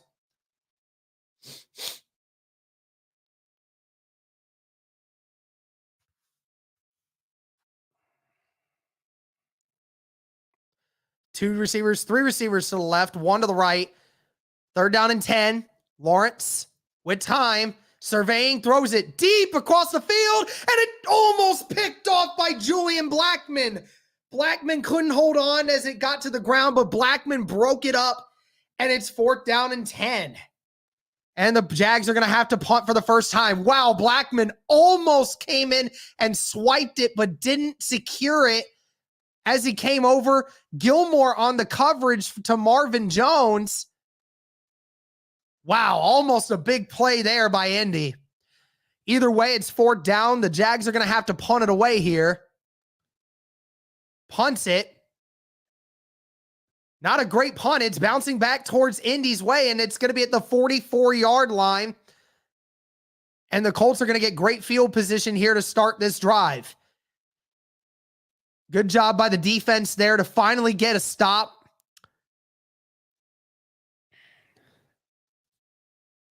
What yard would it have picked the pick been on? It would have been at around the 50. But then again, he didn't get touched, so Julian could have got up and ran some more, but either way, the Colts are going to get great field position to start this next drive. Yes, it is raining a little bit in Jacksonville, Colts fan. Lawrence finally testing the deep pass there and almost paid the price for it.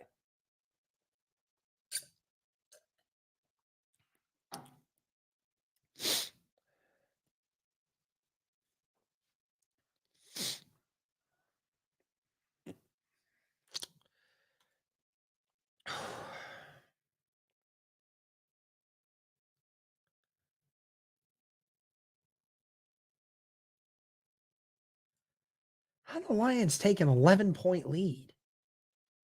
How do you get 11? What happened?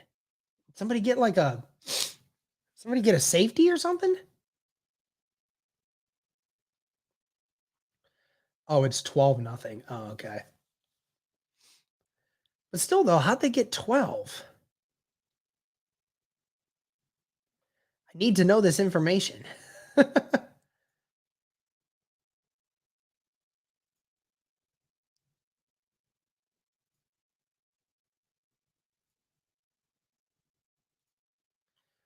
Interesting. But yeah, so Patriots still have a 3-0 lead over the Steelers. Giants still with a 6-0 lead over the Panthers. 7-7 ball game between the Jets and the Browns.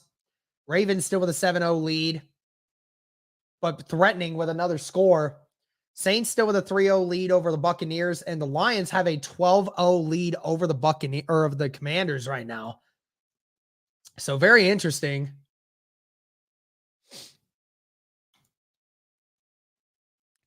Thank you again to everybody watching. Thank you for the over 700 people watching on YouTube. Thank you to over 100 people watching on playback. Can the Colts finally get something going here offensively? 13 minutes and 30 seconds left in the second quarter. I'm going to take this thing down for a minute. Doolin motions. They're going to hand it off to Doolin. Doolin on the outside. Gets a gain of about 3 on the play before being pushed out. I'm going to change the quarter here on this. A quarter went by so fast, I completely forgot about it. Lions got a safety. Oh, okay. Cool. I did not realize that, obviously, but yeah, I was going to say that looks weird. That was weird. How do you get 12? Anyway, so 2nd down and 7, 1 receiver to left, 2 to the right, handoff to Jonathan Taylor, and Taylor again only gets 1 yard. This Colts offensive line is not getting any push up front on this Jaguars defensive line, and Taylor just is having nowhere to go. 3rd down and 6 coming up for Indy.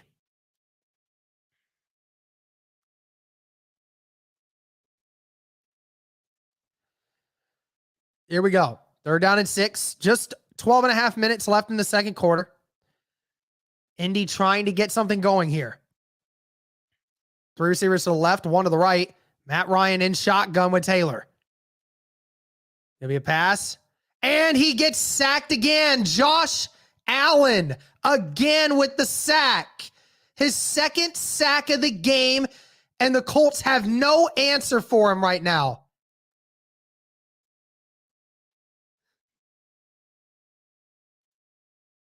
Dude, I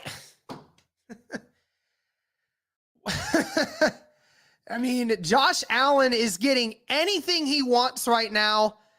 That is 2 drives in a row that Josh Allen has gotten a sack, and Indy has to punt the ball again.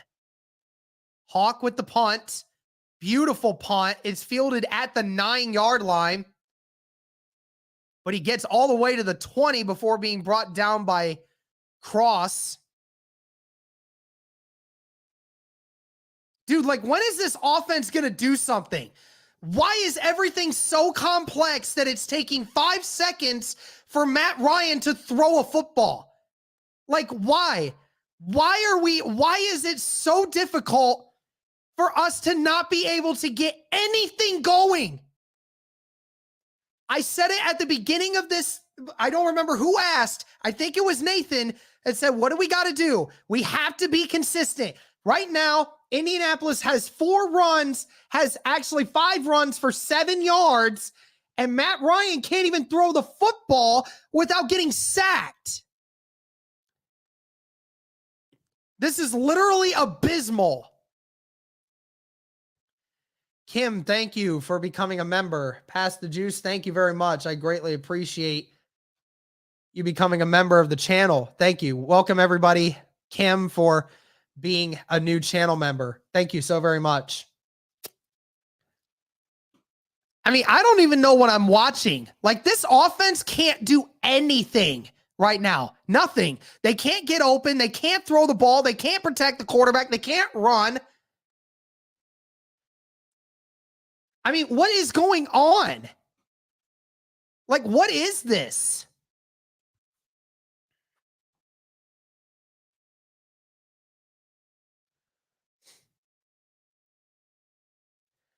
Thank you, Trevor. Thank you. I greatly appreciate it. Thank you very much.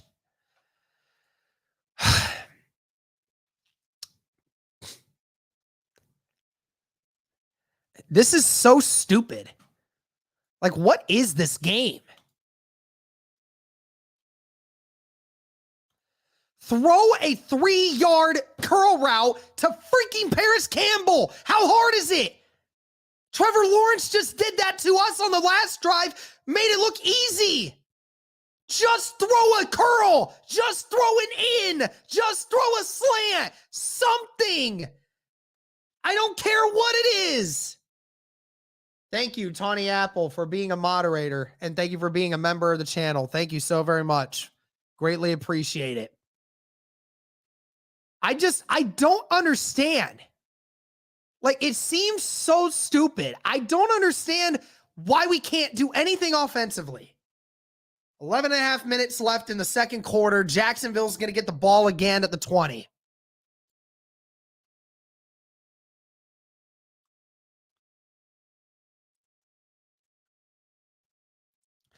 Two receivers to the right, tight end on both sides. Lawrence is going to do a fake. Lawrence looking, throws it down the field. It's caught by Jones. Tackle made by Rodney McLeod after a gain of 14. Thank you, Mr. Clean, again for the $5 super chat. Thank you so very much. Greatly appreciate it. Lawrence with the play action. Jones just found a spot in the zone coverage. Ball's at the 34. One receiver to left and right. Tight end on both sides.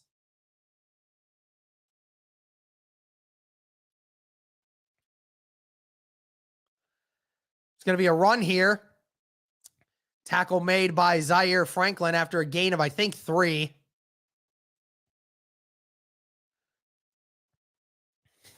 Greg Moyer, my uncle, for becoming a YouTube member. Thank you so very much. Greatly appreciate that, Uncle Greg. Just made you a moderator as well. Thank you. Second down and 8, 10 and a half minutes left in the second quarter. Two receivers to the right, two to the left. Lawrence in the shotgun with Robinson. Ball's at the 36.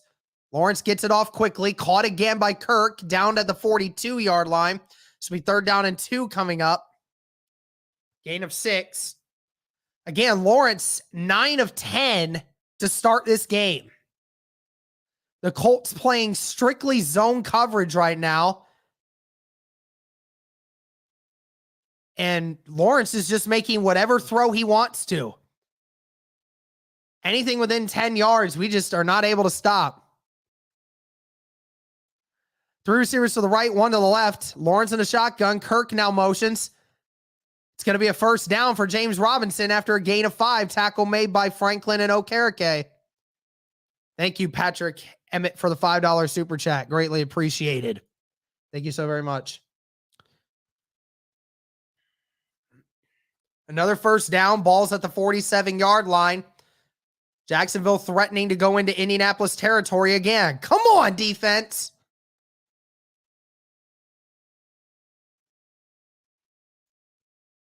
Thank you, Blues God, for becoming a member of the channel. Thank you very much for coming in. 2 receivers to the right, 1 to the left. Tight end on the right as well. It's going to be another run for Robinson, and he gets to the outside corner. Yannick wanted a flag. I don't think he's going to get it, and he is. There is a flag on the play. There was a hold on the outside. Yannick had the outside edge, but they're going to get it called back. Thank you for becoming a member, by the way, Blues God. Appreciate it.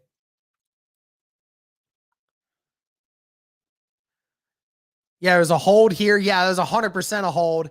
Yannick had the outside edge, but the hold on Robinson, and he got him. First down and 20.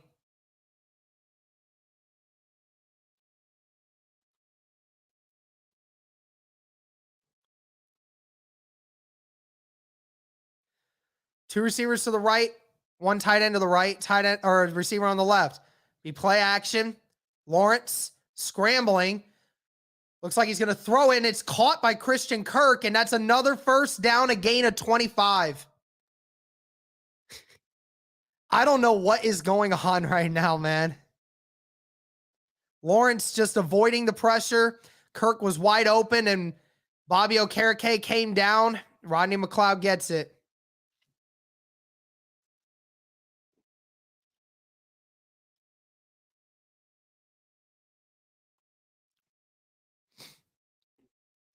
First down and 10. 8 minutes left in the second quarter. 2 receivers to the left, 2 tight ends on the right. Maybe another run. James Robinson, and Robinson breaks it, and it's a touchdown by James Robinson. A 38-yard run by James Robinson, and Jacksonville takes an even bigger lead. Wow. Jacksonville takes a 14-0 lead over Indy.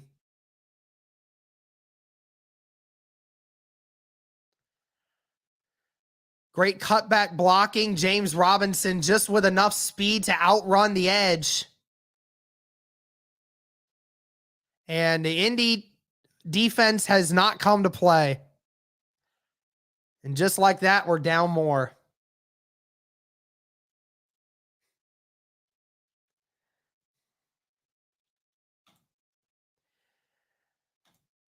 We'll be back in 60 seconds, guys. Give me a few seconds here.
I'm back.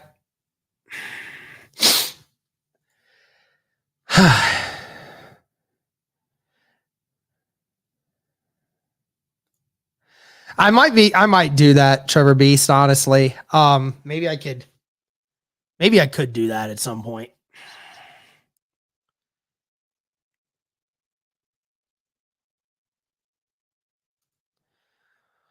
Yeah, I'm fine, guys. I'm frustrated just like the rest of you. Or those that are Colts fans. Everybody else that's happy that's not a Colts fan in here.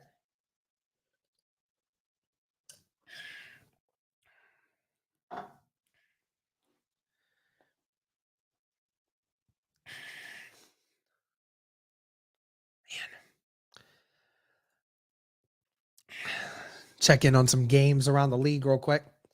Steelers and Patriots tied at 3. Giants still with a 6-3 lead over the Panthers. Browns 14-7 over the Jets.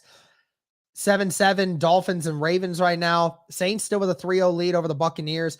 Lions with a 15-0 lead over the Commanders. So they're taking full advantage of this, man.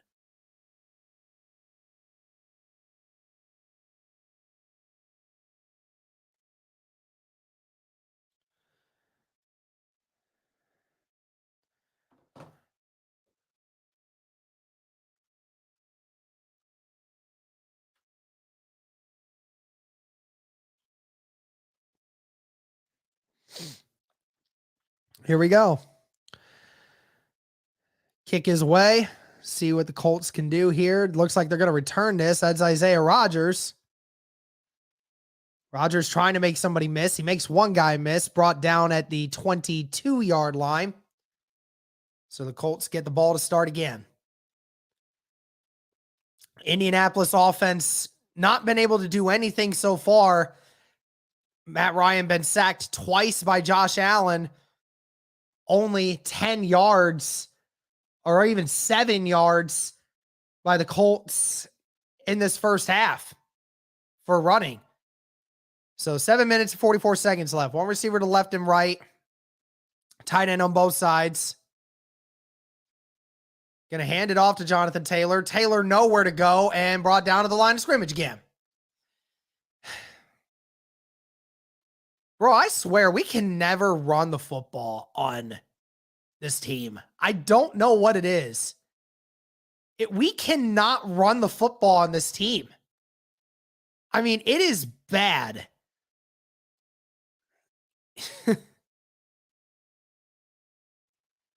Two tight ends to the left, two receivers to the right. That's Patman and Doolin. Now Cox motions to the right. It's going to be a pass, and there's a flag. It looks like it's going to be a false start. Yep, false start on the offense.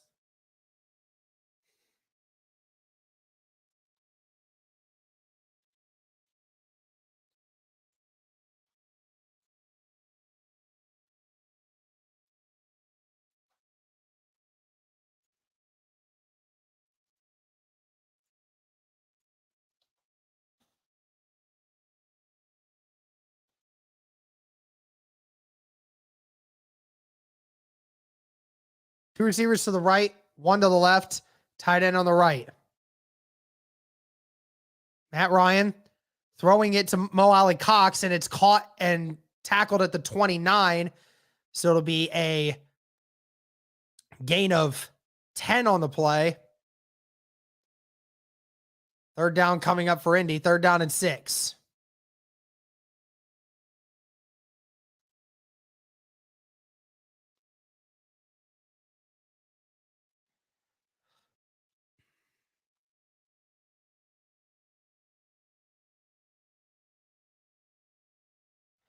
One receiver to the left, 3 to the right.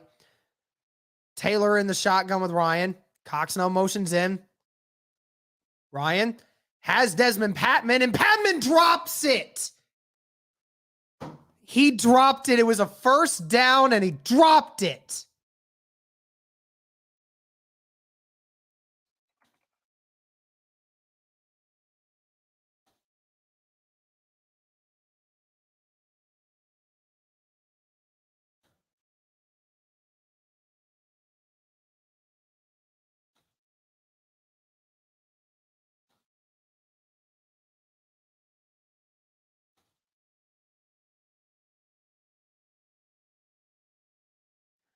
And the punt is away.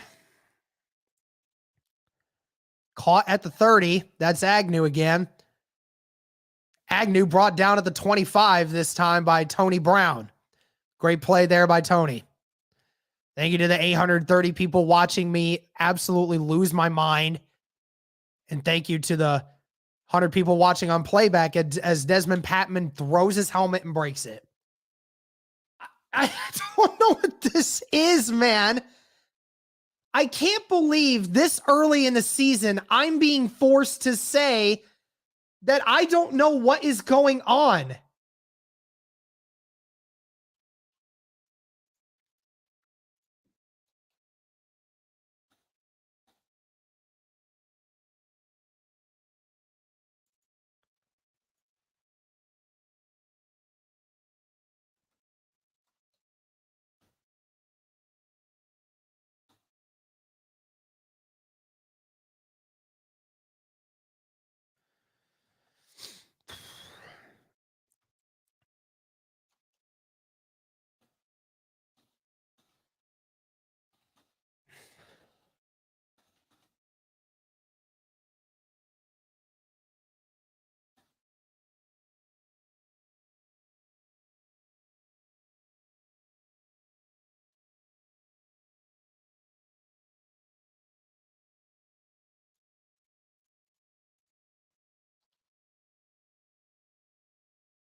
Aiden, I appreciate it, man.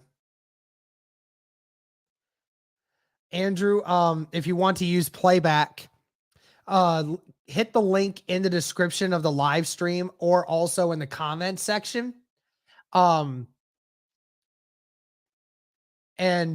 you click on the link, and if you plug in your TV provider information, you should be able to watch this game live on playback. I know for some people it doesn't work because of like where they are in the local market and whatnot, but it should work for a lot of people.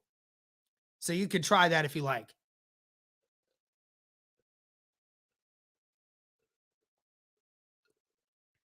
All right, well,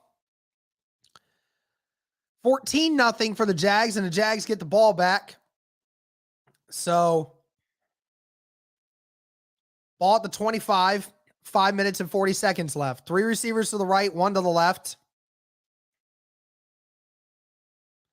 Receiver now motions. It's going to be play action. It's going to be another screen for Travis Etienne. Etienne with a first down and more. Brought down at the 39-yard line, and that's a 14-yard gain, and that's first down.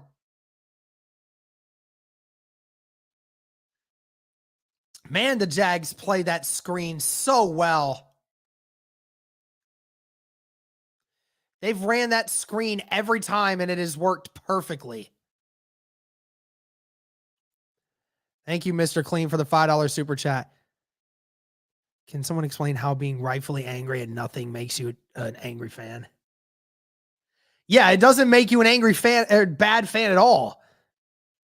And another pass completed. That's a gain of 9 to Marvin Jones. Stephon Gilmore on the coverage.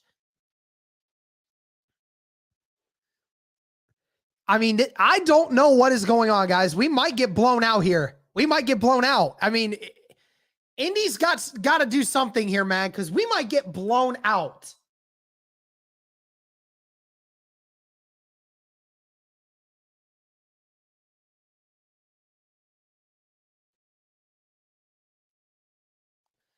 One receiver to the right and left, 2 tight ends on the left. Christian now motions. It's going to be another run for James Robinson. He gets 2, and that's a first down brought down at the 49 of Jacksonville.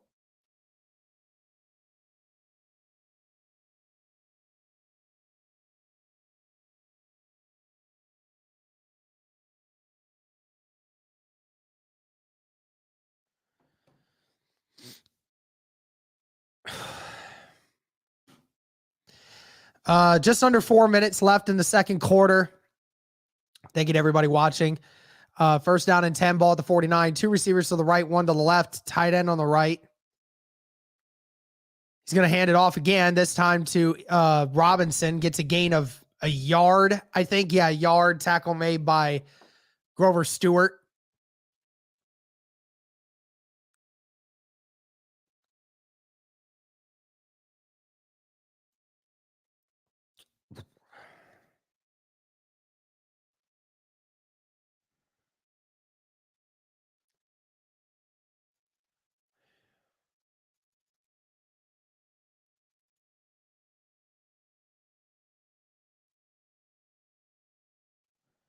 Three receivers to the right, 2 to the left. And Marvin almost dropped it and landed in the cornerback's hands, but Marvin dropped it. He tried to move before he actually caught the ball.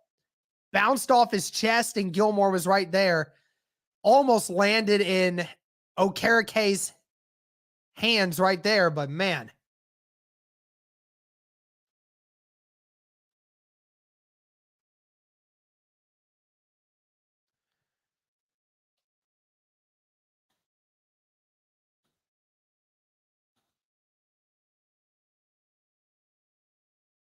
Drops back to pass, and it's caught, and he gets the first down. Gilmore on, it was number 17, Evan Ingram, and Ingram just bullied his way forward for a first down.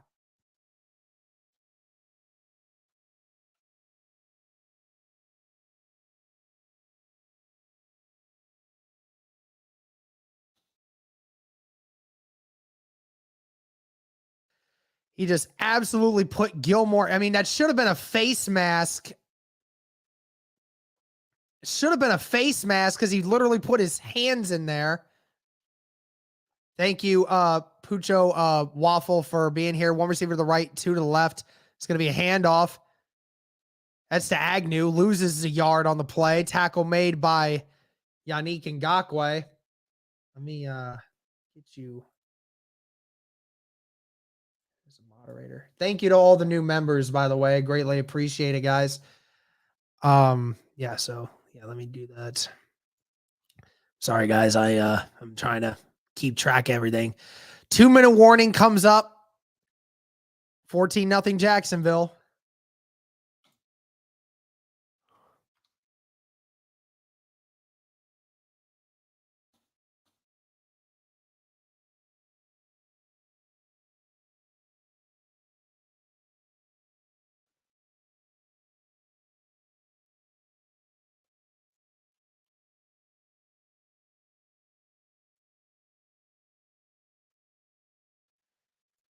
It might be time, guys. Might be time for the Colts to clean house. I can't believe I'm saying that after the first 2 games, but there might become a time when this team might need to clean house. This might be it. This might be it. I don't think there's going to be some guys that are going to make it to the end of the season. I'll be dead honest. I don't think that there's going to be some guys who make it until the end of the season. I don't know.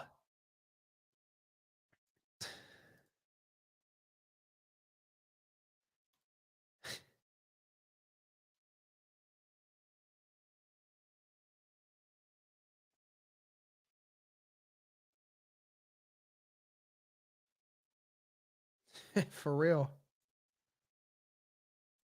Keva, I understand it's the first half, man, but they're getting demolished. Indy is not just losing, they're getting demolished again by Jacksonville every single freaking time. Why? Why must every year for 10 years do they continue to just let this happen?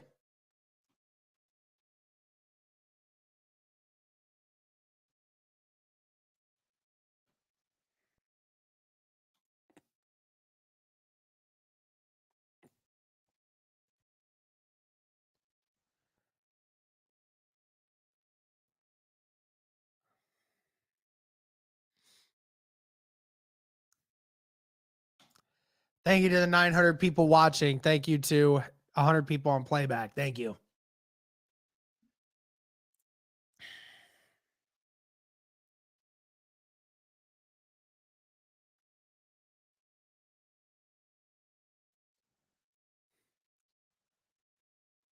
Thank you, Jackson, for the $10 super chat. Thank you.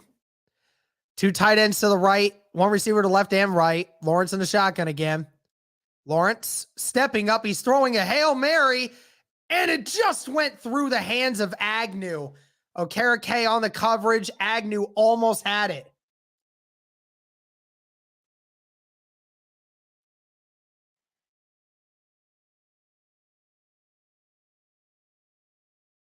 That went right through Agnew's hands. It was kind of just, it wasn't even out of his reach. It just went right through his hands.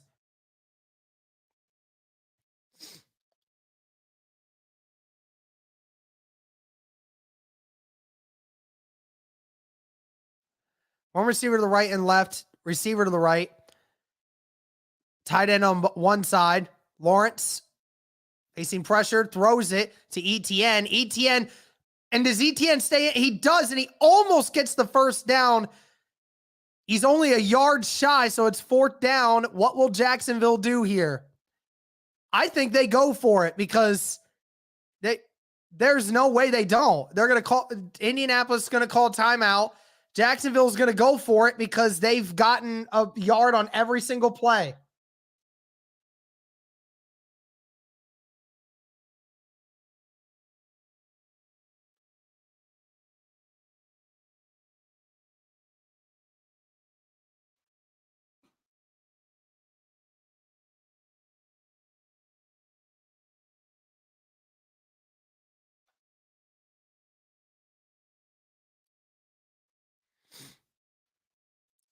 Thank you again, Jackson, for the $10 super chat. Greatly appreciate it.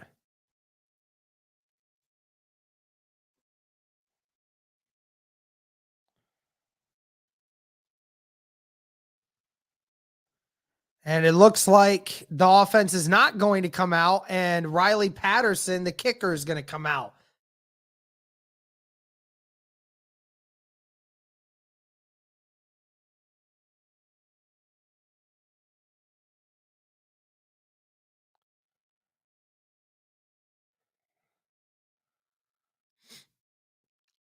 Field goal kicker out to kick.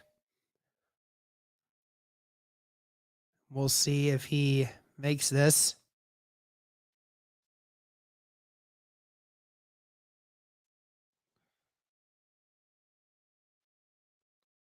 It's a 50-yard attempt.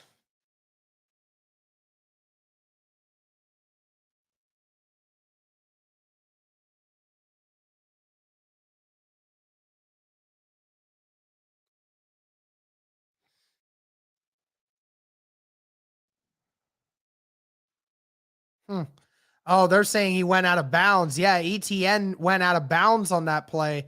So he actually lost another 2 yards.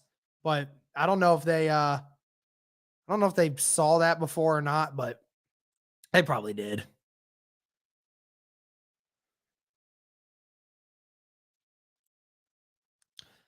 See if he makes it.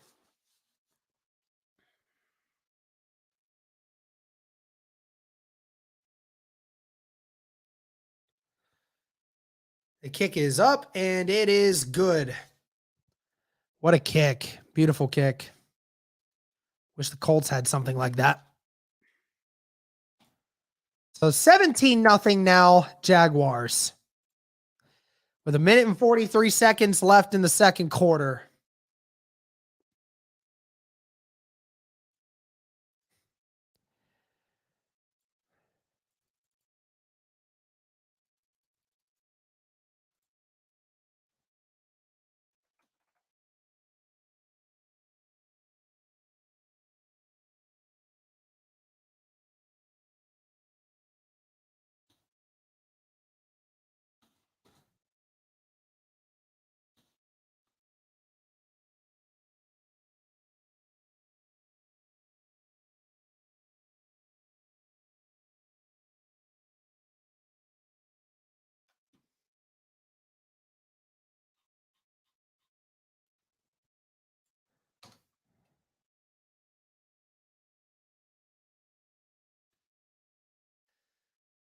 I'm laughing at this point because y'all can just laugh at me in the comment section. I don't care. I'm laughing at myself too.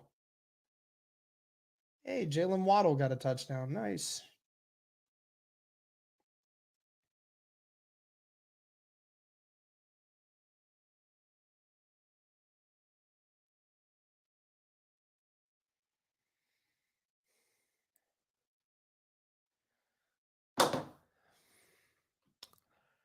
Man. Let's look at some games around the league. Patriots, Steelers, 3-0 apiece. Giants still with a 6-3 lead over the Panthers. Browns still with a 14-7 lead over the Jets. Ravens now winning 20-7 over the Dolphins. Saints still with a 3-0 lead over the Buccaneers. And the Lions are destroying the Commanders 22-0.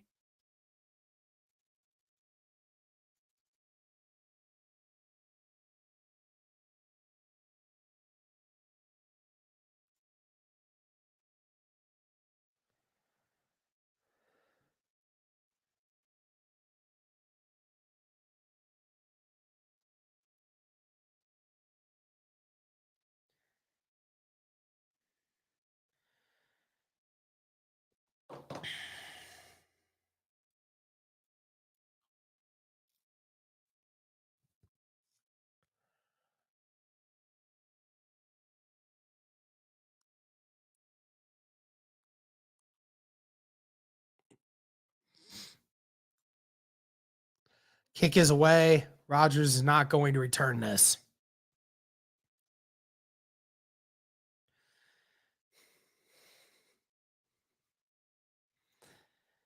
Thank you to the 924 of you in here right now. Thank you to the 95 people watching on playback.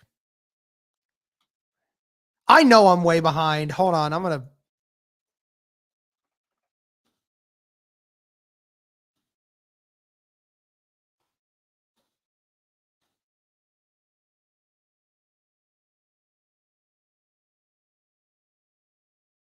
And Ryan's going to dump it off to Hines. Hines gets down to the 30.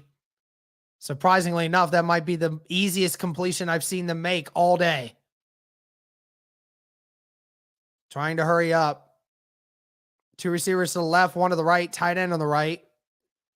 Ryan throws it across the middle, caught by Doolin. Great catch. Tackle made by Jenkins, but that's to the 42-yard line. Indianapolis has to hurry up here.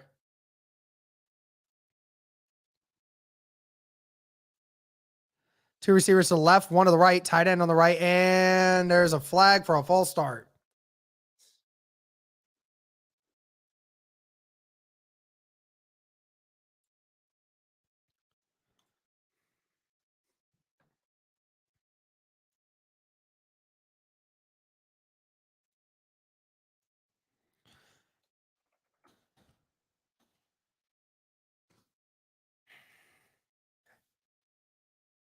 All right.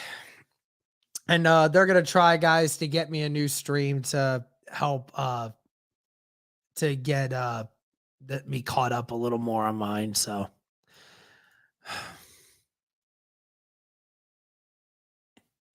this is miserable. Absolutely miserable.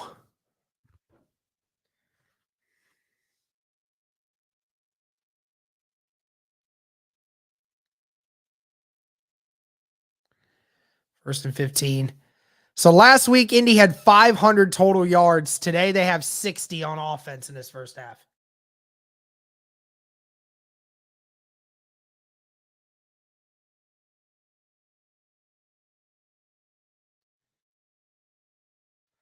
And Ryan under pressure, and he just falls, loses about 7 on the play. Another sack.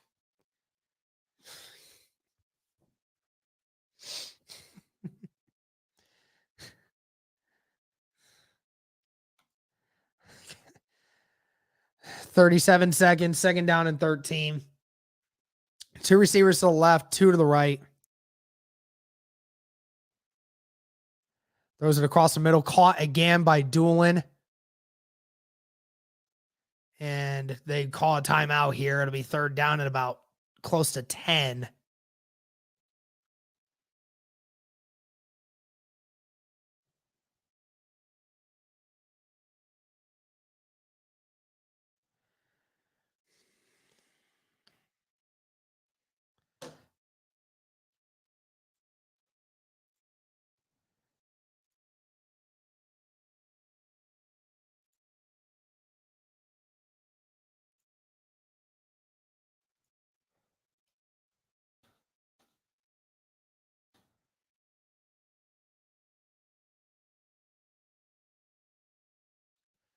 I can't.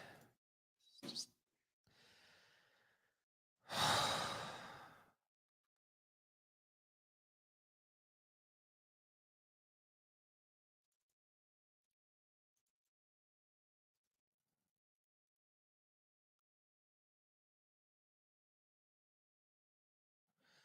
Two receivers to the left, 1 to the right, tight end on the right. There's another flag. Wonder if it's being off or illegal shift. But that's a gain of 10. But I think there was a illegal formation, or is there a false start? I don't know. Even the refs don't even know.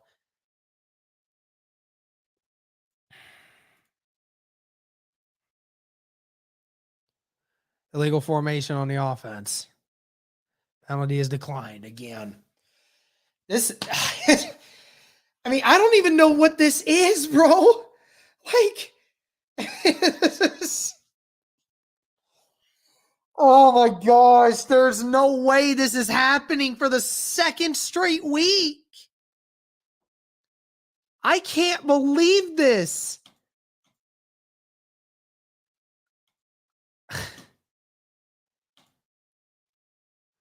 I can't believe what I'm witnessing.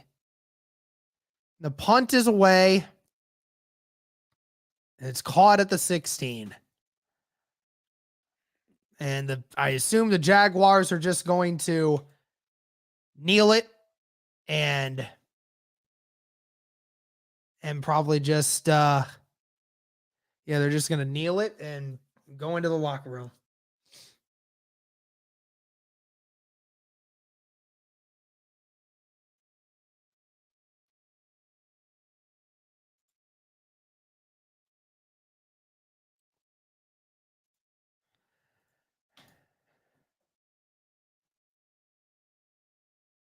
Sorry, guys. I'm trying to get Cody in here. All right.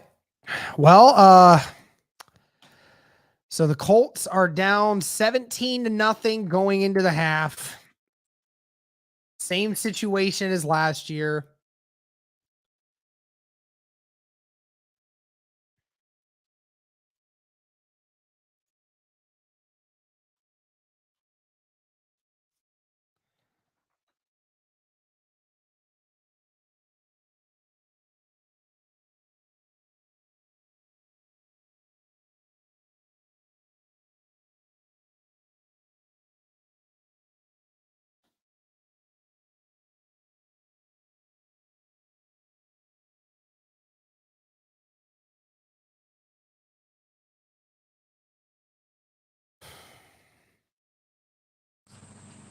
Oh, there you are.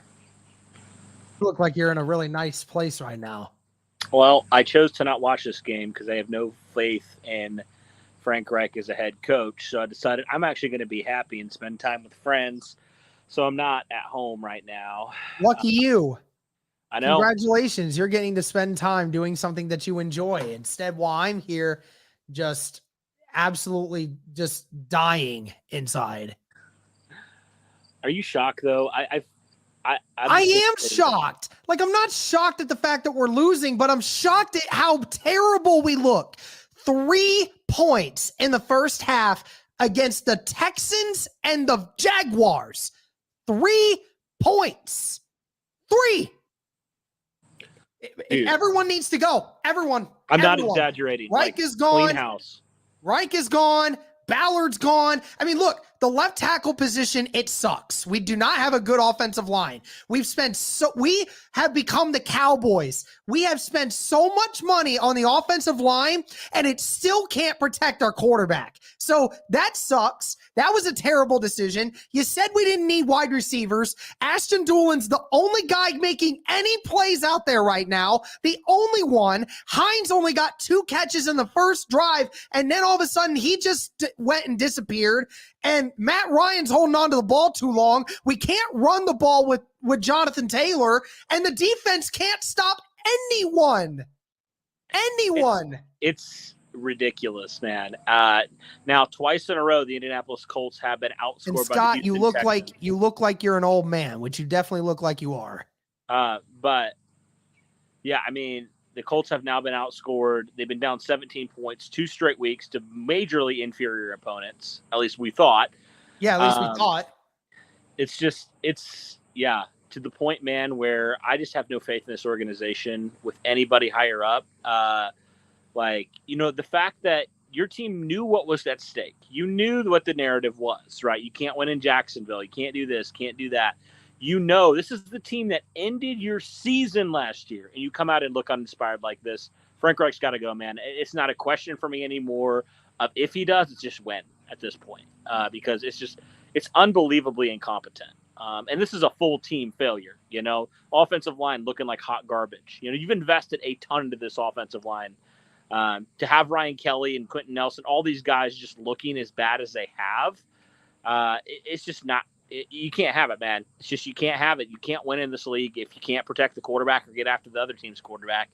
And the Colts have not been able to do that for 2 straight weeks. And so it's just embarrassing, man. And Kenny Moore, talk about wanting a contract extension. He looks like hot garbage again.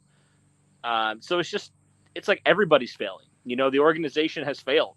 The Colts Nation. I mean, at this point, man, you talk about, Frank Reich cannot prepare his teams. I'm just going to say that. He cannot. He's awful. He's a terrible head coach. I'm sorry. I know some people will probably push back on that. The dude cannot prepare his team. Maybe he has some offensive schemes that you're like, yeah, he has a decent offensive mind, but being a head coach is a lot more than that, So that, and then just Chris Ballard's negligence again is coming back to bite them. You thought he maybe learned a little bit from last year, but nope, he still has that hard head, man, and he's not learned a thing. So at the end of the day, his smugness and his cockiness is catching up to him, and hopefully he's gone sooner rather than later, because I'm done defending this. I'm done. I'm done defending it. Yeah, we are the worst team in the NFL through the first 2 weeks. Like, are you kidding me? Like, I can't believe we got tricked into thinking that this team was gonna be something.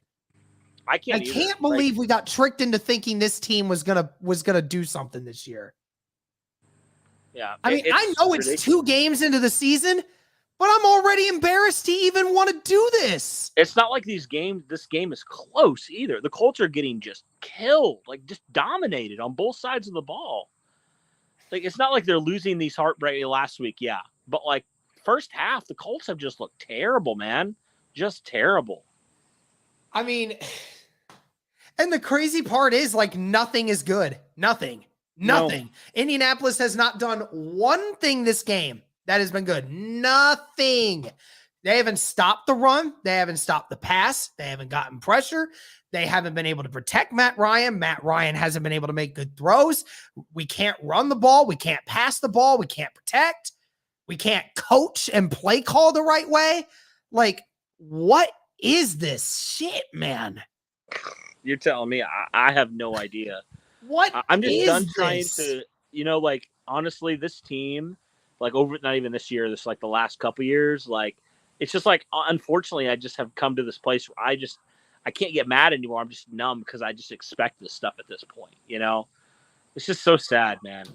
And you know what? At the end of the day, I know people are like, I wish that we wouldn't take to Twitter so much over the fact that, these players, they see the stuff that people post about it. Well, guess what? Maybe they do need to see it because they suck. They suck. I mean, if you're going to get mad at people saying that you suck because you clearly suck, then maybe you need to do something about it so that you don't suck. Right. At the end of the day, this is a business. This is, you have to win. Winning cures all, right? And when you're losing, that like, you can't just, like, all sit in the middle and do kumbaya. Like, something's got to change, man. If it's and the thing is, it's not just like this year. This has been a consistent issue with this team. Just unprepared in the key moments. Unprepared when it matters. I mean, last year we thought that was bad, man. It's a continuation of a problem that the Colts probably should have addressed a little bit earlier. I think of making Frank Reich's seat a little bit hotter early on. And now here we go. It's just, and I don't know what we're going to do, man. I really don't at this point, It's almost to the point where it's like, what do you do? Because this team honestly is made to win now in some ways, right? You have a lot of these guys that you're paying big contracts to, and I just don't know what to do, man.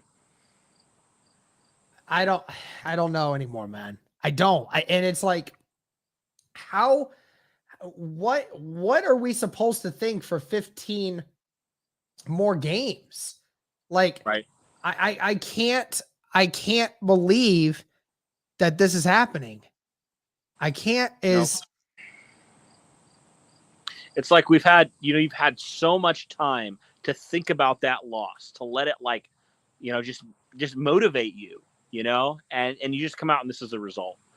It's almost like hilarious, It's just like it's almost like, I don't even know how to explain it. It's like, sorry, I'm just frustrated. No, I'm frustrated as all can be, dude. I'm really trying hard to stay on this stream. I'm being dead serious. I'm trying really hard to stay on the stream and not just say screw it and leave. Yeah, because I want to stop streaming, throw away all my equipment, destroy all of it, and say, why even bother? Why even bother? Yeah. This is absolutely pathetic. It's absolutely pathetic that we are getting outbeaten by the two previous worst teams in the NFL. Yep. Well, I look at it this way, Derek. I always try to put a positive spin on it. At least that means a stupid regime is done sooner. It has to be. Unless I don't even know if they survive, even if we make the playoffs. I don't know if they survive. I hope not. I'm tired of this same trend. Like, it's become predictable to me. Like, I didn't watch this. Like I said at the beginning, I didn't watch this game on purpose because I just don't have faith in this coaching staff and this organization right now. Never prepared. Trevor Lawrence looks like, the number one pick, and he's done this twice against you in Jacksonville. It's like, it's just silly, man. Playoffs? Don't talk about playoffs. You kidding me? Playoffs? I just hope we can win a game. At this point, that's exactly what I'm feeling. Oh, gosh. We're being Jim Mora. Yeah. Maybe that's what this team needs is, like, actually a coach that actually calls it like it is. I'm tired of this. He never I feel like Frank Reich should be able to criticize players, and he doesn't. He doesn't. No, he doesn't. He's a player's coach. And I hate players coaches don't criticize their players. No, they're too good for that. They're too good for that. It's just I'm just, I'm laughing. When people wanted to call me a loser for picking the Jags over the Colts. We're You bandwagon. see why I did it? You see why I did it? I mean, what do you say now to that? I say this team's soft, overpaid, and yeah, I mean, unprepared. I mean, like, seriously, this team's getting their butt kicked, and you've invested how much in the offense and defensive line? The offensive line, I know for a fact. What is it now? I mean, Kelly's getting paid over $10 million a year. Quentin Nelson's going to get paid 20. Braden Smith's getting paid 18. And I mean, that's a lot of money on your offensive line. Yeah. And what if you had the worst offensive line in the league? I mean, I think you can say that. Like, it's become almost to that point. It's getting there. I don't know. I don't know, like, who's going to step in? Who's going to step in and make this team better? Because it's not there. I mean, we have no real threats on the offense. And the one threat we have, Jonathan Taylor can't do anything because the offensive line provides no holes for him to run through. And our best defensive player is not playing in this game for some stupid reason, even though he clearly practiced all week long, and yet somehow he's not playing in this game. I think we could probably use him right now. Probably. Yeah, there's no accountability on this team. And so I know Jim Irsay is not going to stand for it. And so hopefully the start of the third quarter is happening now, man. I just got to say this, man. I said this in the Jacksonville preview. Heads are going to roll. Heads are going to roll. I really feel like it's going to happen, you know? Yep. So, all right. Sorry about your misery. It's all right. Go enjoy yourself because you deserve it. Thanks, man. All right. See you, dude. See ya. If I can figure out how to leave from my phone here. All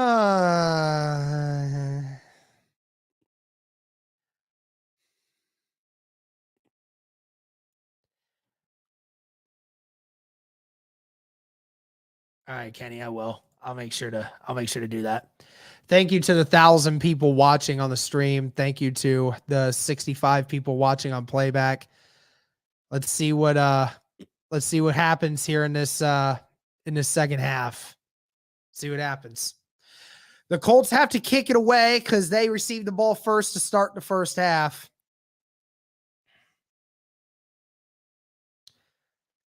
And the kick is away, and they're not going to return this.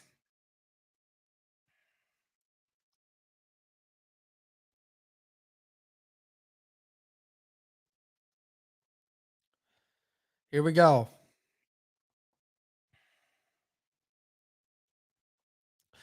Trevor Lawrence taking over. Was 14 of 17 in that first half. Again, doing everything that he wanted. Balls at the 25. First down and 10. Two receivers to the left, two tight ends to the right. James Robinson with a carry, and he's going to lose a yard, tackled by Odangbo and Zaire Franklin. Dio finally getting some snaps on the interior, or on the outside, actually, because Buckner and Grove were in there.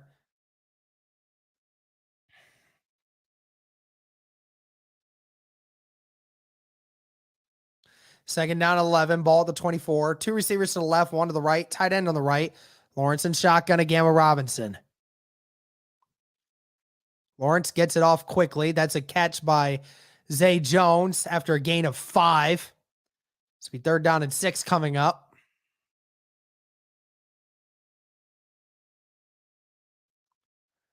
Thank you, Villain the Hero. I appreciate it, man.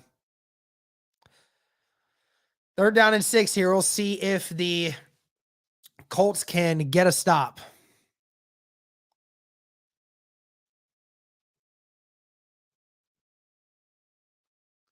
Three receivers to the left in bunch formation, one to the right.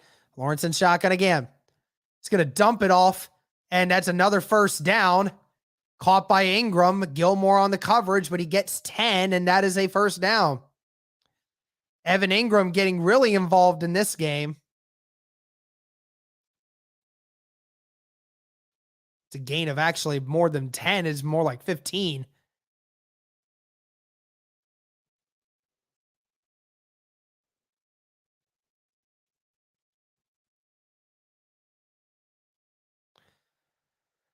First down and 10, ball at the 40. One receiver to the left, one to the right. Now he motions to the right, two tight ends. And that's ETN after a gain of 2.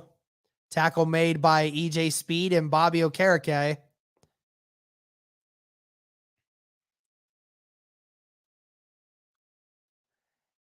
And DeForest Buckner also in on the play.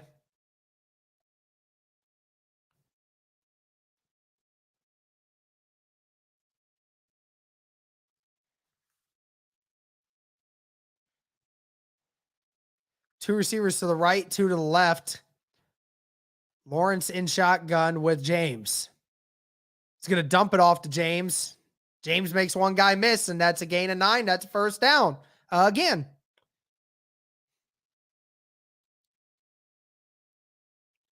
Yeah, I'm going to drink a half bottle of freaking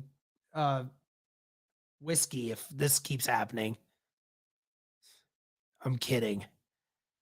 I feel like it.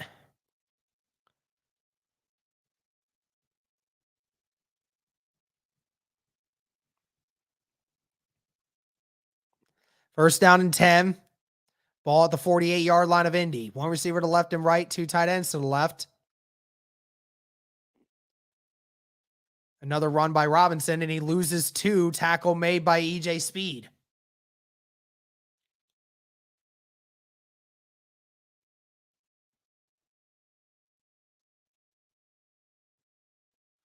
Great tackle there by EJ Speed.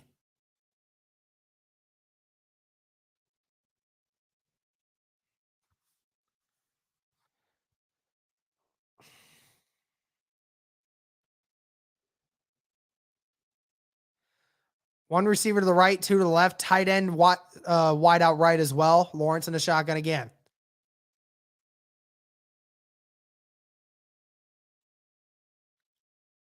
Lawrence with time. Throws it. Hits Robinson after a gain of, I think, 5. Third down and long coming up for Jacksonville. Again, another dump route to James Robinson. Like, why can't just Indianapolis do that every play? Why does that make it look so easy, but we can't do that? Third down and 8. Ball at the 47 of Indy. 3 receivers to the left, 1 to the right. Lawrence in shotgun again.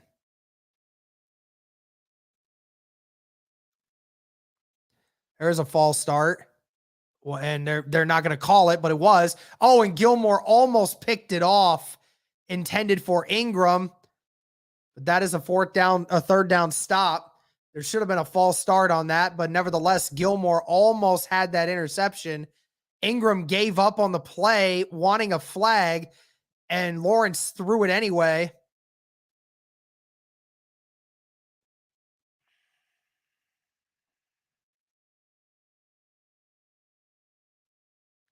And the Jaguars are going to punt.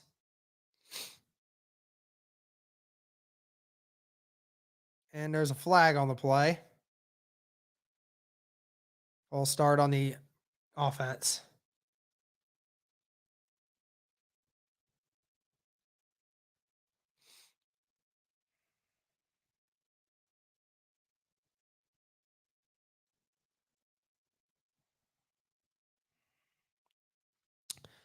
Fourth and 13, ball at the 48-yard line, 49-yard line of Jacksonville. So they will punt. EJ Speed almost getting there. Kiki QT letting it bounce. Oh, and it just went out of bounds in the end zone. Barely. They almost got it.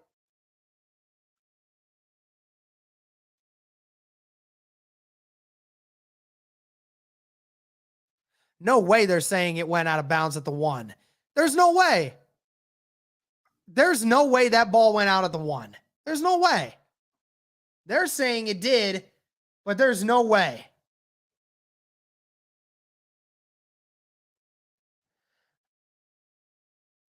I'll be right back, guys. Give me 60 seconds.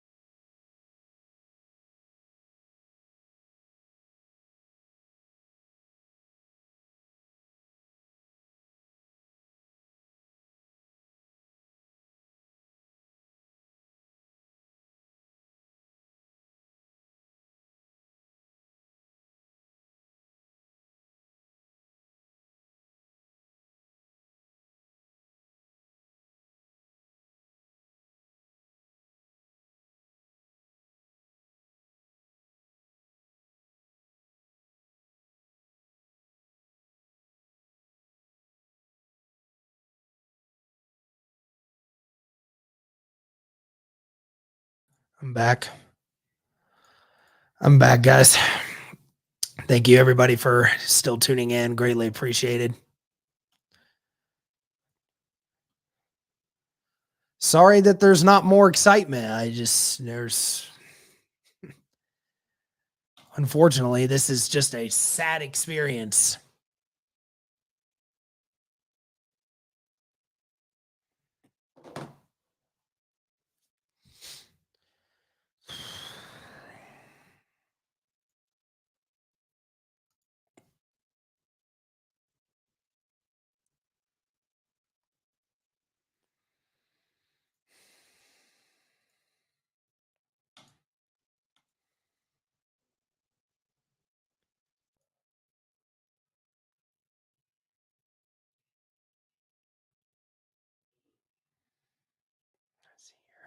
Let's take a look at some scores around the league real quick.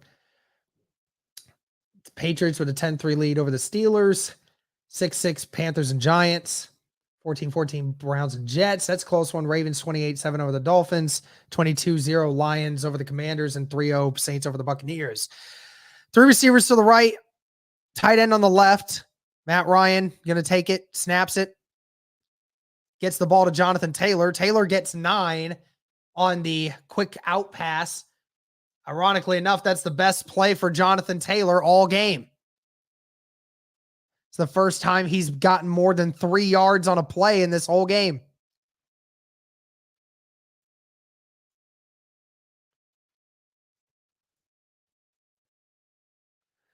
Two receivers to the right, one to the left. Tight end on the left. Matt Ryan going to hand it off to Jonathan Taylor. Taylor gets down to the 34, maybe the 33-yard line, but that's enough for a first down, which seems like the first down for Indianapolis in quite some time.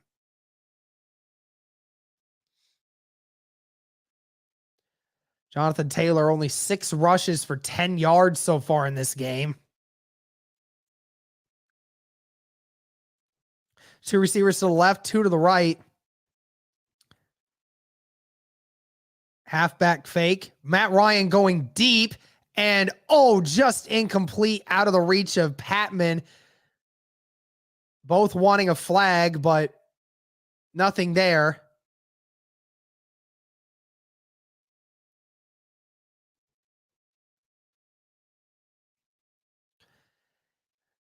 Should have been a flag on the defensive back because he never even attempted to look for the ball. 2nd down and 10. 8 minutes and 56 seconds left in the third quarter. Jacksonville still leading 17-0. 2 receivers to the left, 2 to the right. Ryan in shotgun with Taylor. Ball at the 34 of Indy.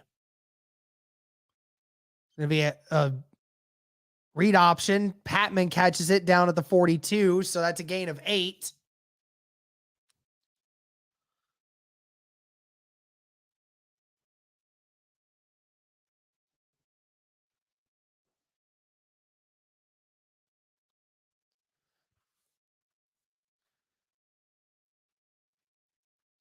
Thank you to everybody watching. I greatly appreciate it. 3rd down and 3. Two receivers to the left, tight end on the left and right. Taylor in the shotgun with Ryan. It's going to be another pass. Ryan throws it, and Cox can't get separation, and it's batted away by Okun, and it's a 4th down, and the Colts are going to have to punt.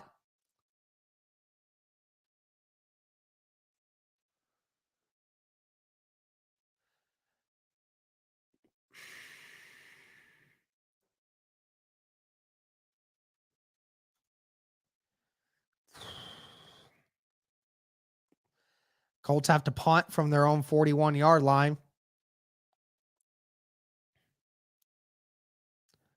Hawks punt is up.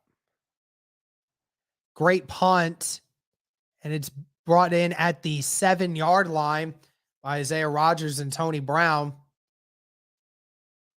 So the Jaguars will get the ball again at their own 7-yard line.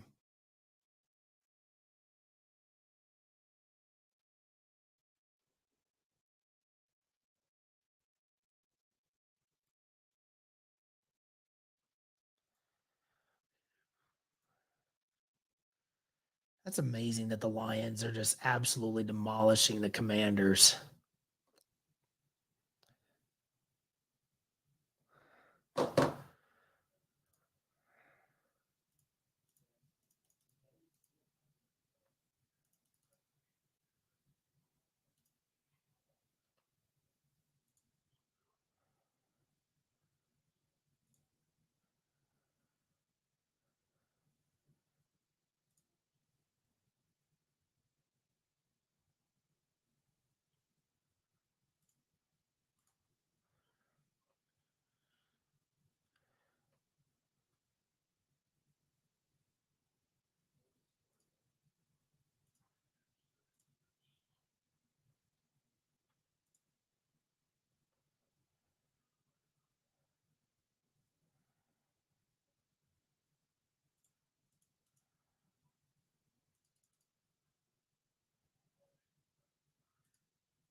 It's going to be play action. Lawrence dumps it down to Ingram. Ingram gets 12 yards, and that's a 1st down pushed out by EJ Speed.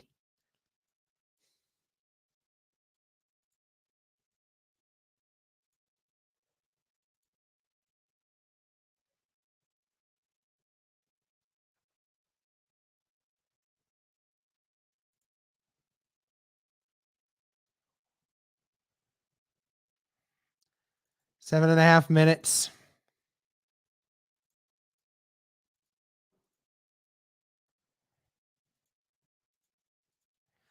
One receiver to the right, 2 to the left. I formation. It's going to be a handoff. Tackle made at the line of scrimmage by Yannick Ngakoue.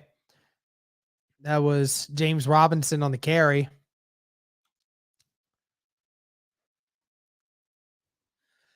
I mean, Indianapolis so far in this game from an offensive standpoint has not done a good job of getting their playmakers open at all. Like, I mean, they just do not get anyone open on these plays. 3 receivers to the right, 2 to the left. Lawrence in a shotgun all by himself.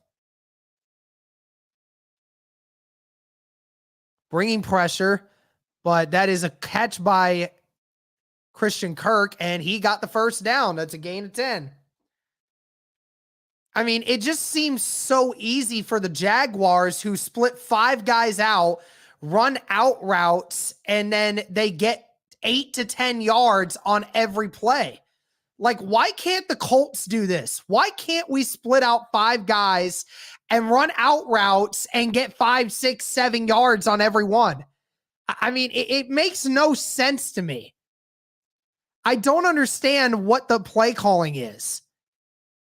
It's going to be a held by Lawrence here. Lawrence is going to run, gets a gain of 9 before being brought down by Franklin. Don't know why they're even attempting to have Lawrence do that right now in a game where they're just winning. I don't think that's a smart idea.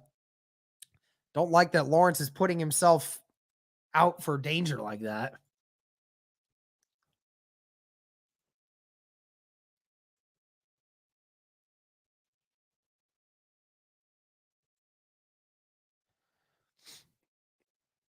It's going to be a play action again. He's going to dump it to ETN again. Another screen, and nobody's there. ETN gets another big gain, 10 yards, another first down for Jacksonville. Every single time that these freaking screens happen, he gets open every time, and it's always a big play.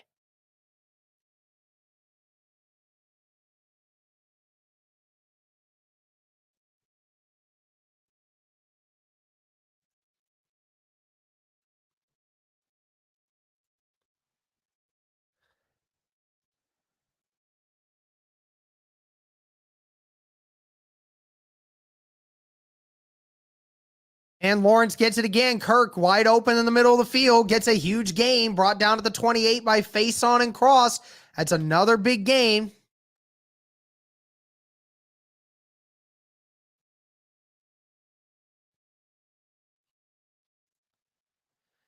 EJ Speed on the coverage, and he could never keep up. I mean, I don't, and this defense is abysmal. Like, we have nobody that can cover any of these receivers. Nothing. There's nothing. Indianapolis has had 3 plays in Jacksonville territory, and Jacksonville has had 19. Lawrence has all the time in the world to throw this, and it's incomplete. Ingram and Gilmore again. Flag on the play, though, and it's going to be on the Indianapolis Colts once again.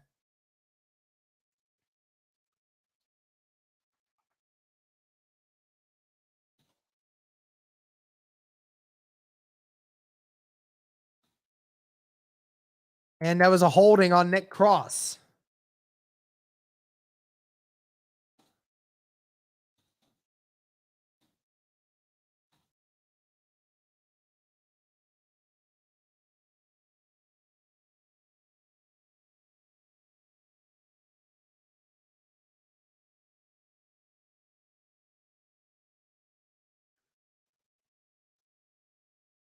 And Robinson gets the handoff, and he's brought down at the 20. And it's a gain of 4.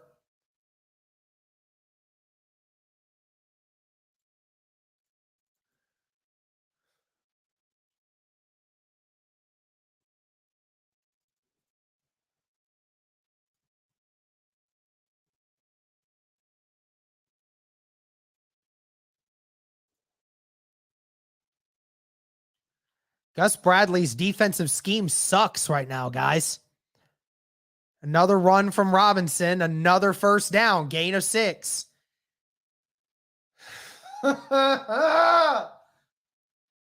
What is this game, man? What is this? I can't even fathom this game.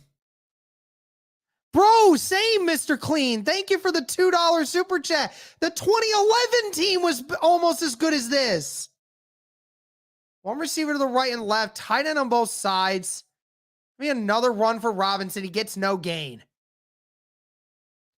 Tackle made by Franklin. I mean, this team is terrible.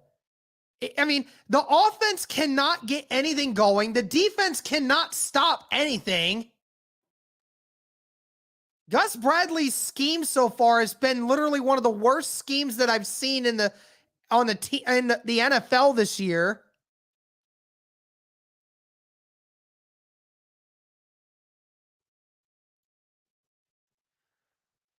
going to be another run for Robinson. Gain of 1. There's a flag on the play.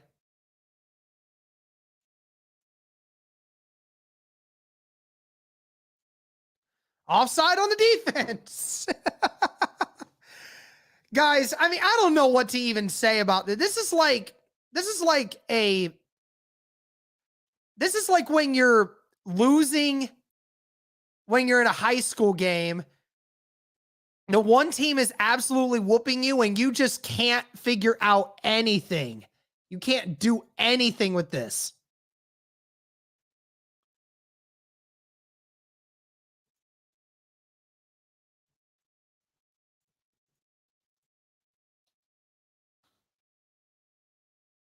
Lawrence is going to keep it again. Again, I don't know why they're doing that.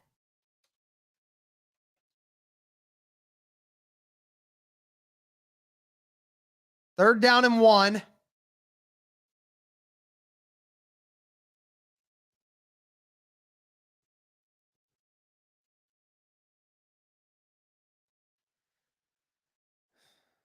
I don't like that the Jags are putting like Lawrence is doing that to himself.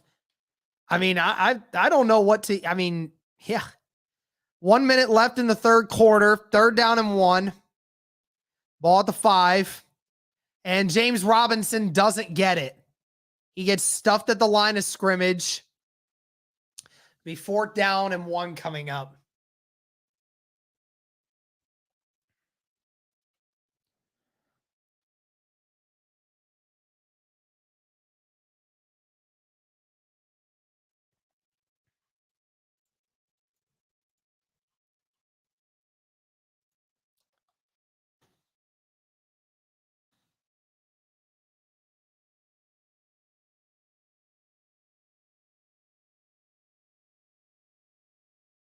Fourth down and 1. The Jags are going to go for it.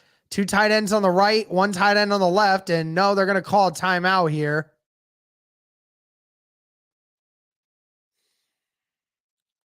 .22 seconds left in the third quarter.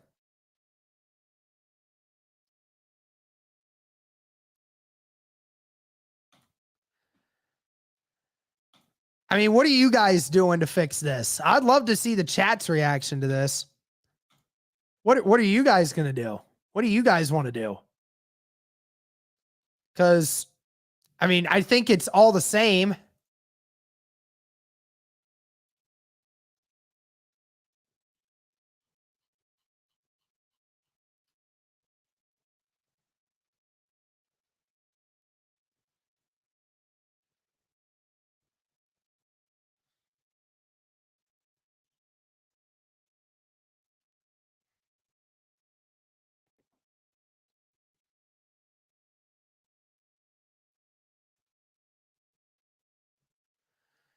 Two receivers to the left, tight end on both sides. Lawrence going to throw it. Lawrence passes it to Kirk, and that is a touchdown. So they just extend on their lead. It is now 24-0 Jags over the Colts.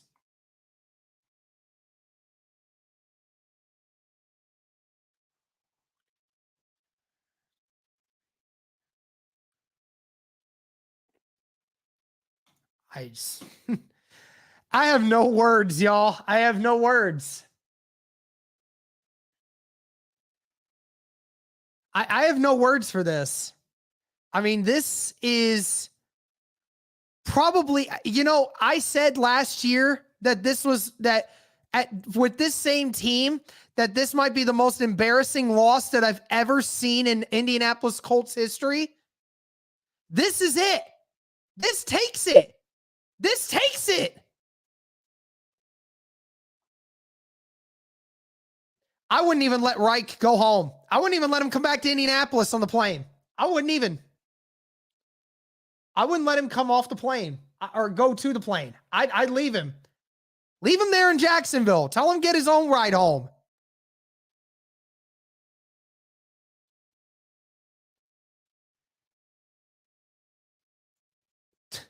It's very high right now. Very high.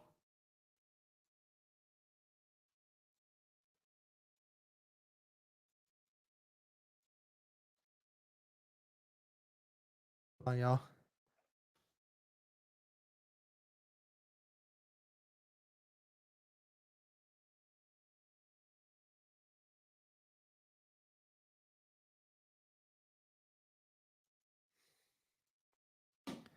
Thank you to the 1,000 people watching this stream. I will say, guys, I truly am so happy that you guys actually came in and actually just watched this, even though we're getting absolutely mollywopped and everything else going on. I must say that I am greatly appreciative of everyone in this stream watching. I don't care if you hate me. I don't care if you like me. I appreciate everyone who's watching the stream. I greatly appreciate everybody taking time to actually watch this with me. I'm greatly appreciative of it. I almost just want to like skip work and spend all day just streaming.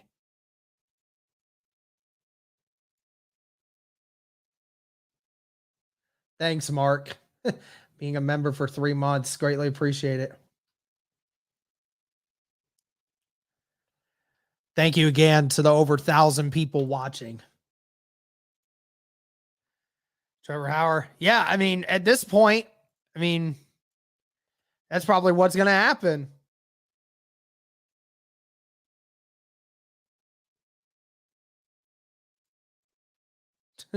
I feel you, Thomas. I'm still going to be a diehard at the end of it, but this is embarrassing. I goes ZZ. Thank you for the $1 super sticker. Greatly appreciate that. Somebody get rid of those bots. Thanks. We got rid of it.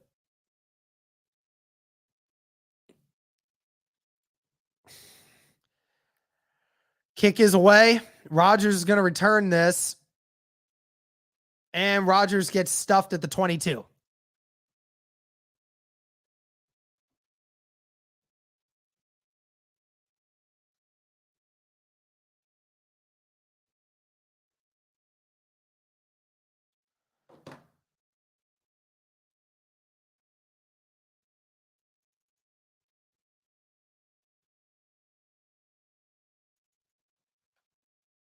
I mean, it looks like Ballard or Reich has lost this team. Honestly, 2 receivers to the right, 1 to the left. Molly Cox to the left. Be a run for Jonathan Taylor. Taylor, with his biggest run of the day, gets out to the 44-yard line. That's a 19-yard gain, and that's going to be the end of the third quarter. That's the biggest play. That might be the biggest play of the day for Indianapolis. And it is the fourth quarter now.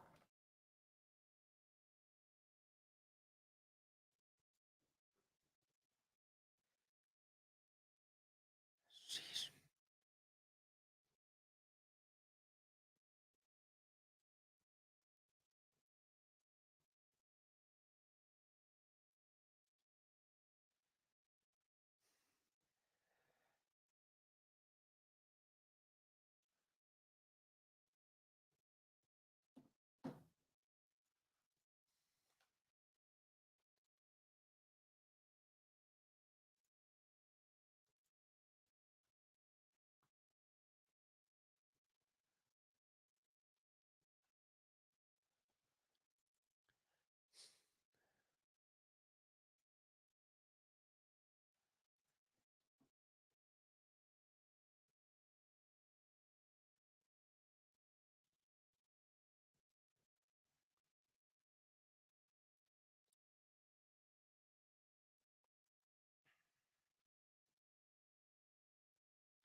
I can't, and like the sad part is I'm laughing, and I'm laughing because I cannot believe we're even in this situation.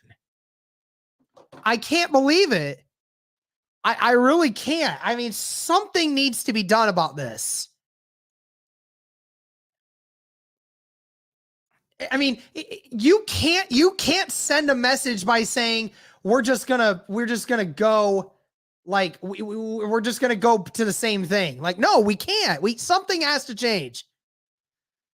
$2 super chat from Ghost. Fire Frank and get Sean Payton or Chuck Pagano. Freaking get Sean Payton up in here. I don't want Pagano, but I don't want Reich here either.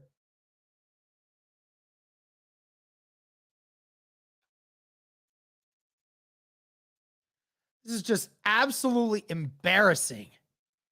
Embarrassing, embarrassing, embarrassing.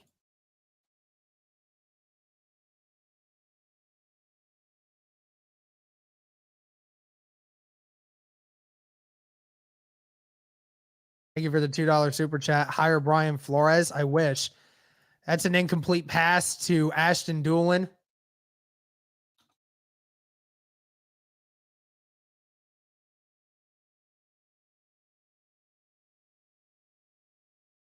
Jenkins with the pressure. 2nd down and 10. 2 receivers to the right, 2 to the left. Matt Ryan finds Ashton Doolin for a gain of 7.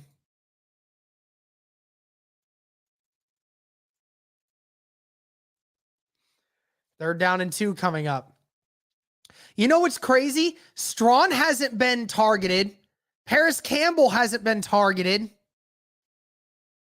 Hines doesn't seem like he's been targeted at all since like the second quarter. Like, what?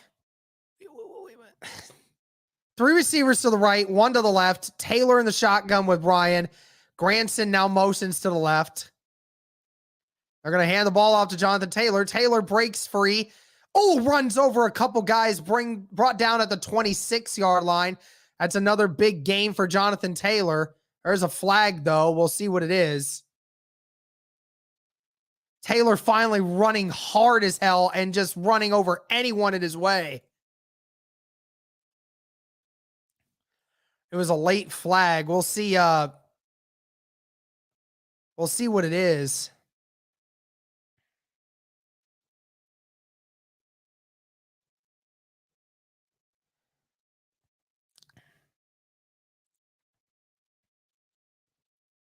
Taylor. Okay, so there is no flag. Okay. They were trying to get Jonathan Taylor for leading with the crown of his helmet to initiate contact.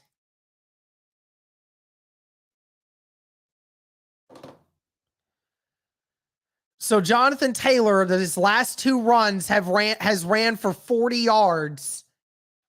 And yet for some reason we couldn't do that all game. We couldn't do that all game. He had 40 yards in his last 2 plays. And for some reason, we couldn't do that all game. 3 receivers to the left, 2 to the right. Taylor now motions in. Matt Ryan in a shotgun all by himself. Ball at the 27 of Jacksonville. Another flag. Matt Ryan gets sacked again. There is a flag down. Was thrown right away. My guess is it's going to be an illegal shift.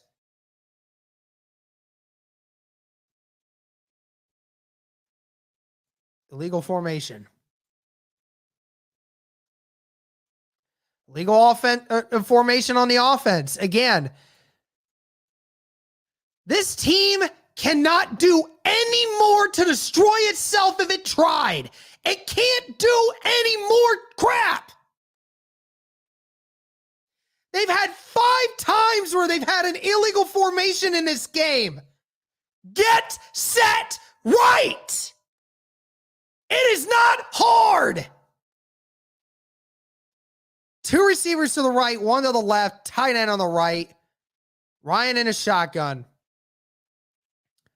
Throws to Mike Strawn. Strawn with a great catch. Pushed out at the 8. Mike Strawn's first, I believe that's his first target. Might be his first target of the game. It is. It's his first target of the game. And it was a terrible throw, but it was a great catch. 2 receivers to the right, 1 to the left. They're going to hand it off to Jonathan Taylor. Taylor sneaks his way in for a gain of about 2.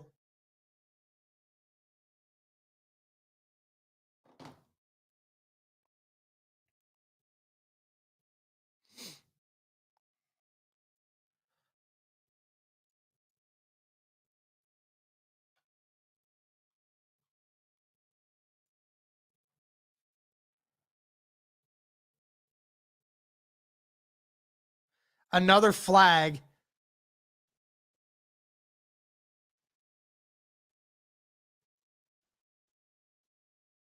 Flag on the defense. Too many men on the field.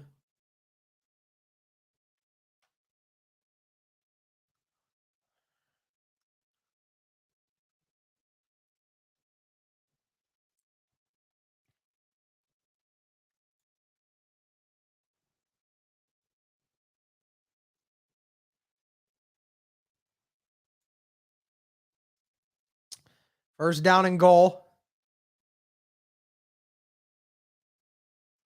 2 receivers to the right, 1 to the left, tight end on the left. Ryan in shotgun with JT. It's going to be play action. And it's incomplete pass or incomplete. Molly Cox did not get both feet in the end zone. Yep, he did not get the right foot down.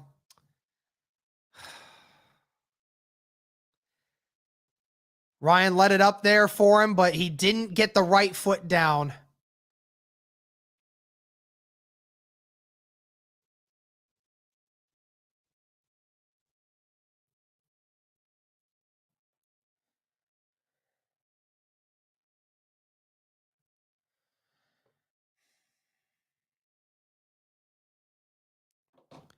Second down and goal coming up for Indy. Thank you to the 1,100 people watching on YouTube, and thank you to the 70 people watching on playback. 12 minutes and 20 seconds still left in this fourth quarter.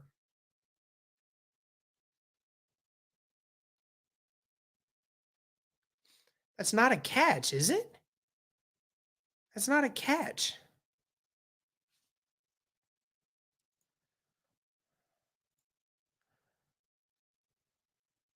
Patriots beating the Steelers 17-6. Tie between Panthers and Giants at 13. Browns leading 17-14. Ravens beating the Dolphins 28-14. Tie at 3. Buccaneers and Saints. And Lions beating the Commanders 22-7 still. Okay.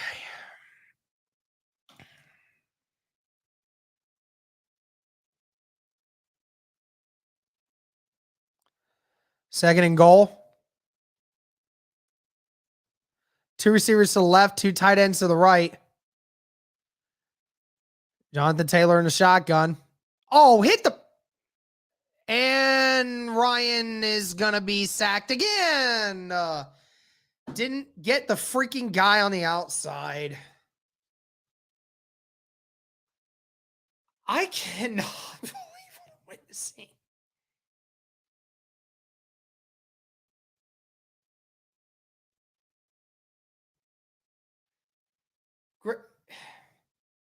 Granson's not looking. The problem is Granson's not looking.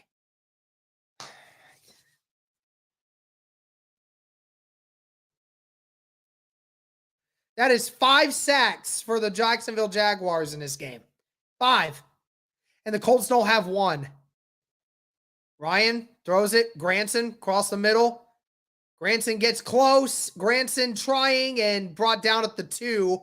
Flag thrown across the middle of the field. It's probably going to be on the probably going to end up being on the Colts because of some like mix-up, I'm guessing. Pass interference on the offense. Yep, knew it. 100%.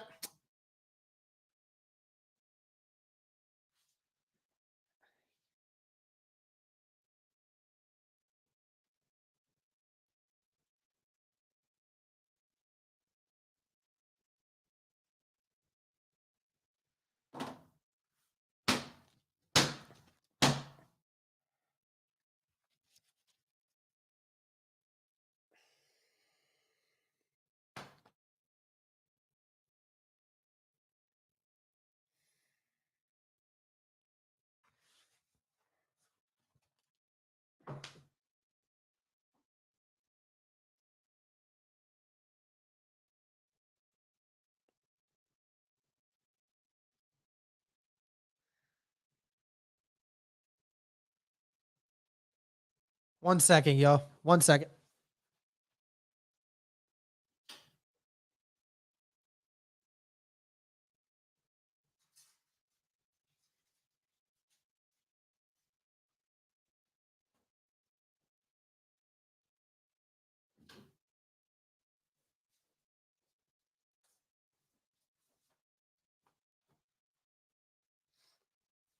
I can put a shirt on for a team that I'm actually proud of in this moment.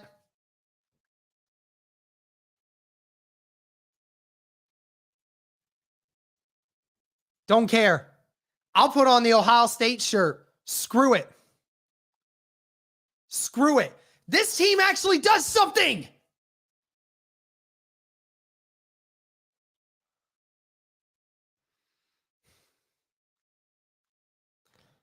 Facts. At least Ohio State continues to do something every year.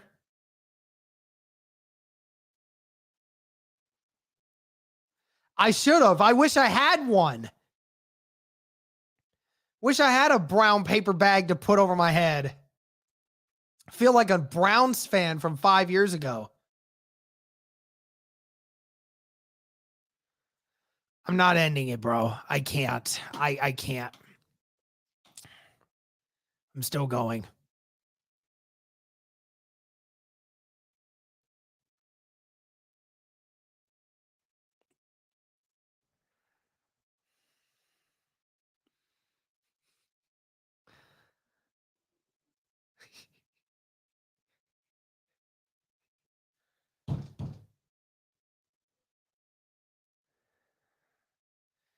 All right, well, third down and goal, ball on the 22-yard line for Indianapolis. 3 receivers to the right, 2 to the left.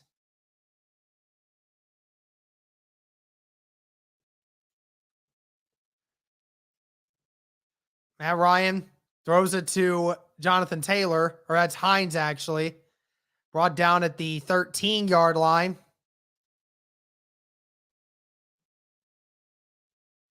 It's a gain of 9.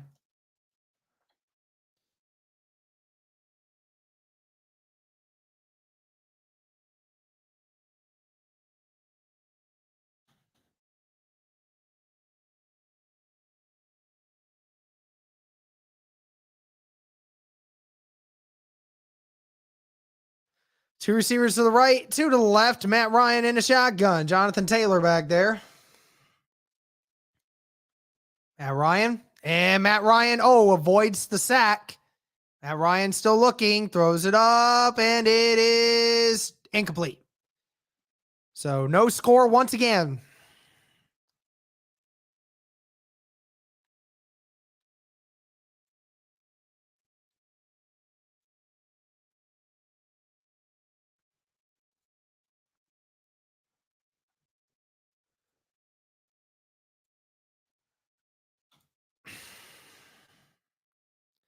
Yes, Jimmy Reese, at least we can. Thank you.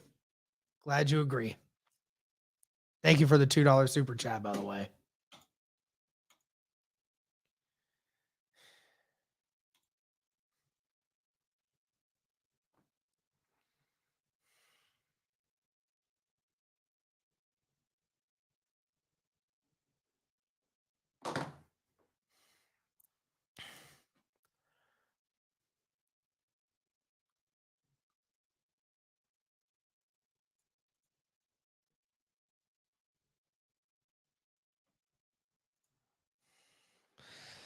Ohio State can beat the Colts right now? Hey, maybe. The way they're playing right now, they might. Ohio State just put up 77 yesterday. I know y'all, anybody who is actually an Indiana fan at all, like, I know y'all ain't mad that I got this shirt on. Ain't no way. Because y'all won, and at least the good thing is, at least you can say that at least your team won, and at least that team won.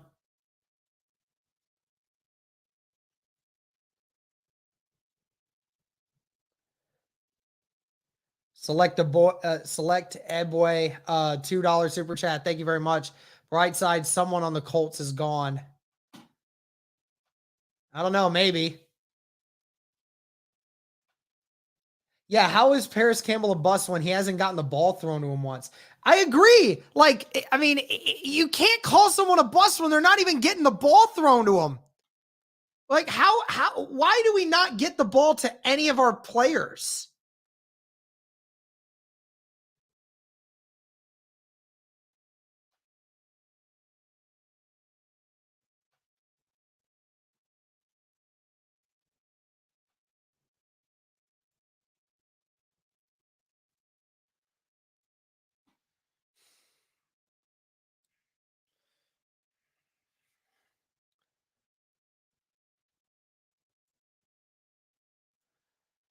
Two receivers to the left, two tight ends to the right. Ingram motions in. It's going to be a run. And tackle is made by EJ Speed after a loss of 1 by Robinson.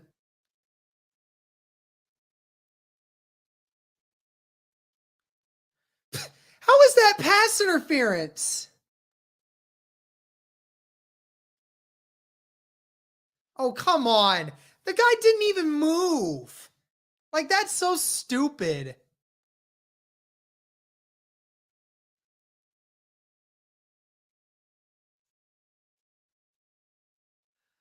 Lawrence gets it, throws it down the middle. Ingram caught 5 yards.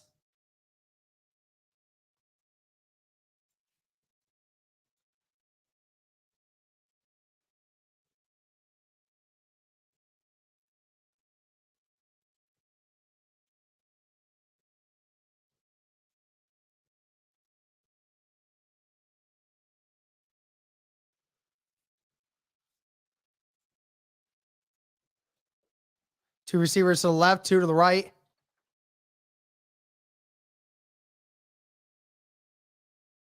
Lawrence throws it, caught by Ingram, but he's down before the first down, down at the 19.5, so he's short.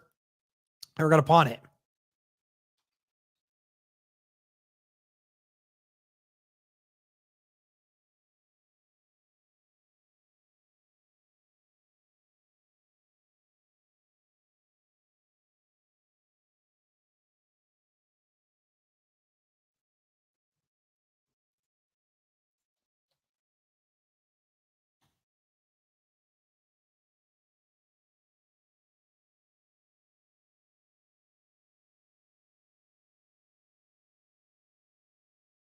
Punt is about to be away.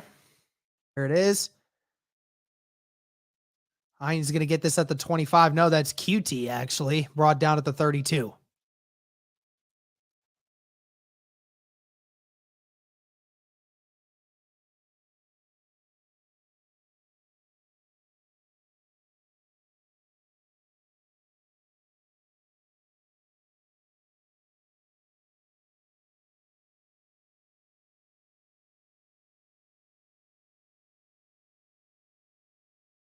I'm currently sending a message to UCF Jaguar, congratulating him and on another win.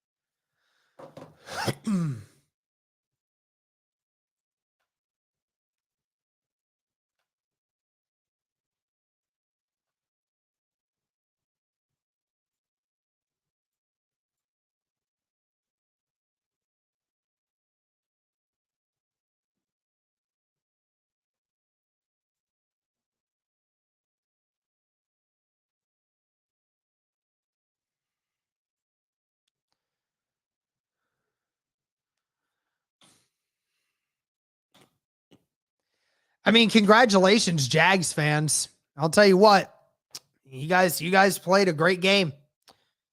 Your coach obviously has your team set up to at least be competitive in every game that you play. So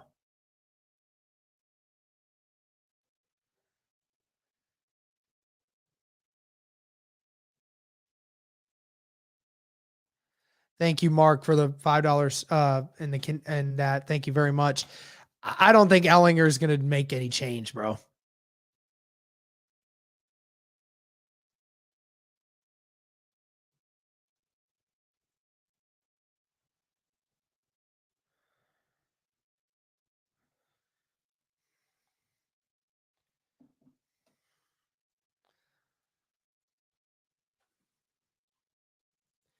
And of course, my fantasy doesn't do me any better because Mike Evans decides to start a brawl with Marshawn Lattimore and I don't get points. Two receivers to the right, two to the left. Jonathan Taylor outside. Matt Ryan throws it, caught by Patman. down at the 49. Mitch, did you see that? That Evans got ejected?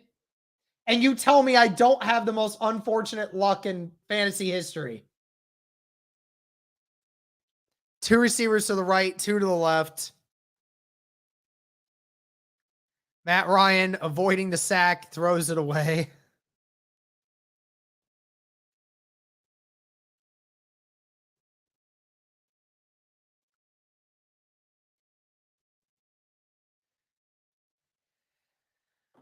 Well, guys, UCF Jaguar is sending his posse over here to our channel here shortly. So be prepared. We are about to get absolutely raided by Jaguars fans here in a second.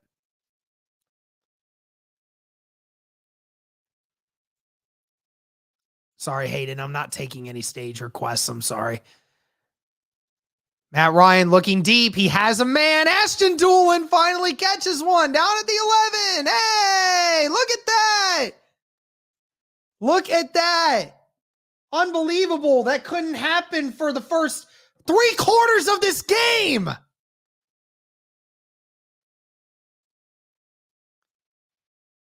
He hasn't even attempted to even throw it to Paris Campbell at all today either. 1 receiver to the right, 2 to the left. Tight end on the right. Welcome all the Jags fans that are coming in from UCF's channel. Jonathan Taylor carries it, gets a gain of about 3, brought down at the 8-yard line. Welcome all the Jags fans in here. Welcome, everybody. Welcome. You are welcome here because you know what? You guys actually played a great game. So I'm not even going to be mad at y'all. Thank you to everybody that's coming in. Congratulations. 3 receivers to the right, 1 to the left. Ryan in shotgun with JT. Ryan still looking. He has Patman right there. He didn't throw it. And it's almost intercepted by number 33. That was Devin Lloyd. He had Strawn, just couldn't do it. Thank you to everybody who's in here right now. I mean, this is just incredible. I'm still glad. I'm just still glad. Okay, hold on a second. I got a call from... I'm live streaming right now. What's up? Can you fire Frank Reich? I can't do it. That's not my job, but that's Ursay's job. Yeah. Use your connections to talk to Frank Reich and tell him to get the fuck out of here. Okay, all right.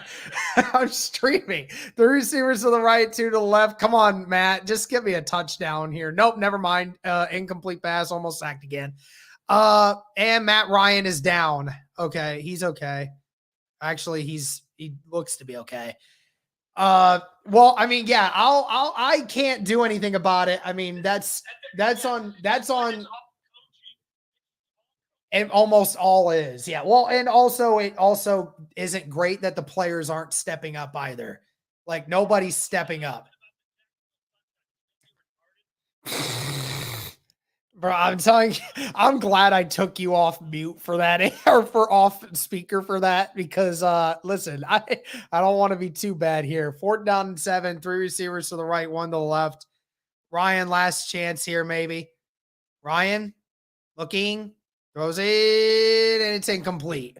Yep. So another no score. This is absolutely insane, bro.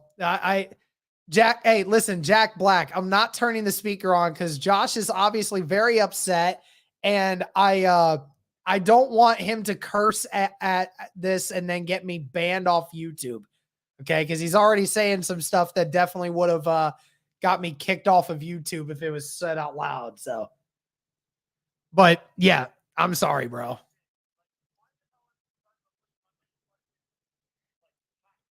No, he might not make it back to Indy as the head coach. He might not.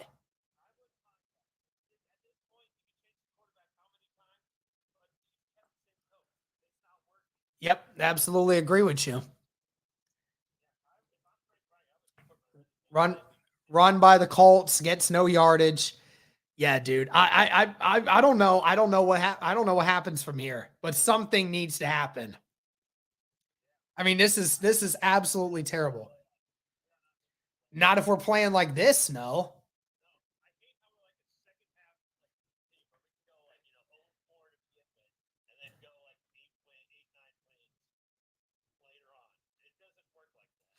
Yeah, I totally agree with you.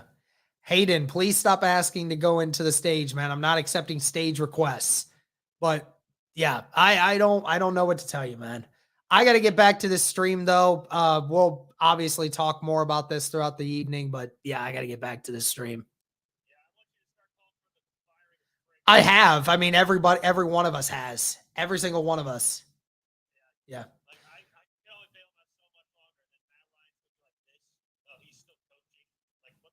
Yeah, it's bad. It's bad. Yeah, it's a regression for sure. But I'll talk with you a little bit. See ya. Bye. That was my friend Josh. Also to this, hey, Kava 2 for the super chat. Thank you. I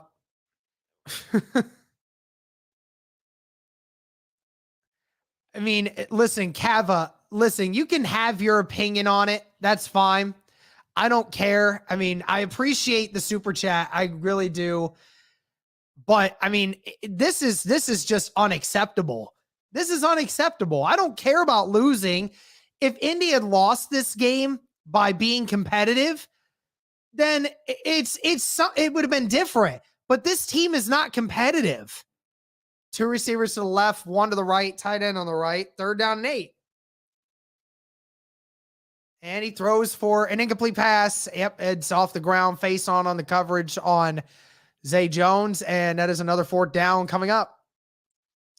So Kava, look, like I get it. I mean, I understand losing again in Jacksonville. It's terrible. It sucks. But we were not competitive. There's nothing competitive about it. Like, you can't just say, oh, we lost because it's Jacksonville. We've lost to them for 8 years in a row. Why do you care now all of a sudden? It's because we're not competitive. We're not competitive. Punt is away. QT gets it at the 45, gets a great return, pushed out at the 41. B-Train, thank you for the $2 super chat. Wentz was a scapegoat. Reich is the issue. There's a lot of guys that are saying it is the issue.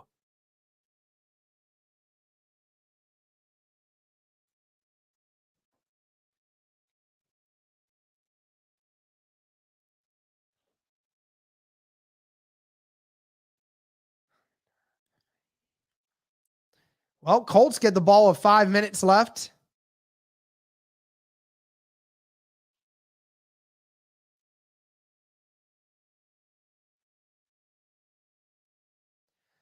Reich hands it off to Hines. Hines gets nowhere, gets a gain of a yard.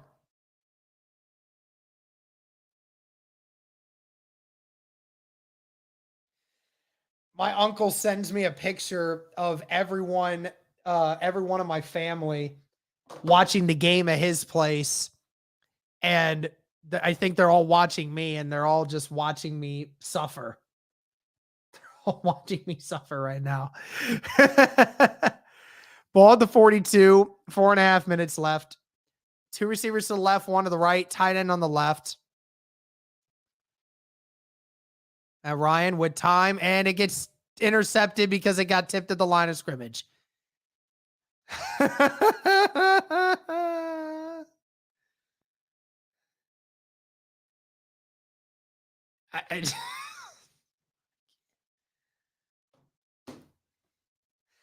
The recap episode is going to be 2 hours long. That recap going to be 2 hours long, bruh. Going to be 2 hours long. 2 hours long incoming.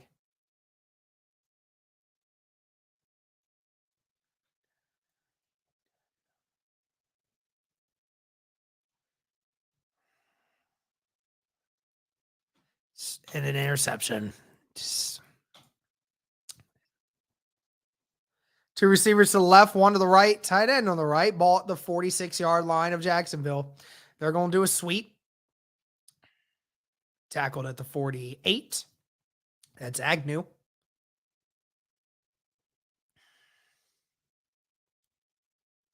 Hey, hey, hey.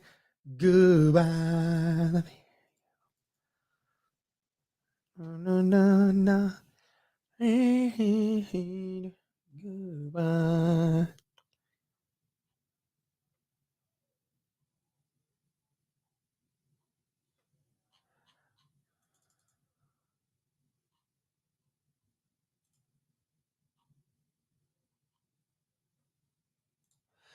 One receiver to the right and left. James Robinson with the carry, gain of 4.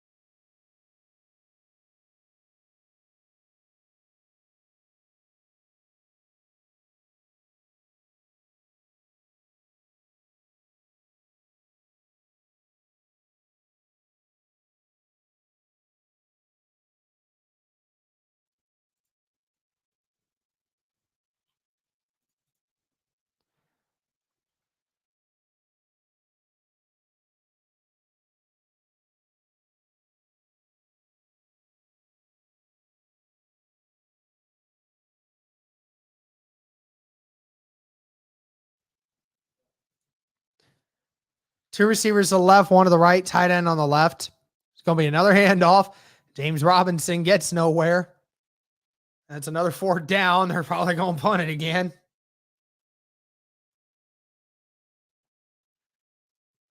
The Colts have been shut out 3 times since 2003.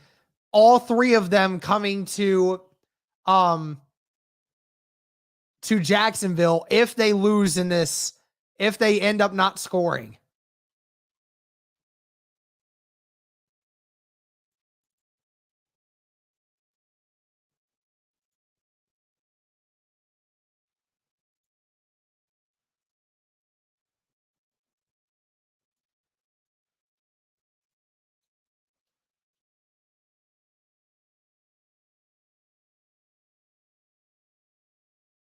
QT picks it up and fumbles it and brings it out of bounds at the 15.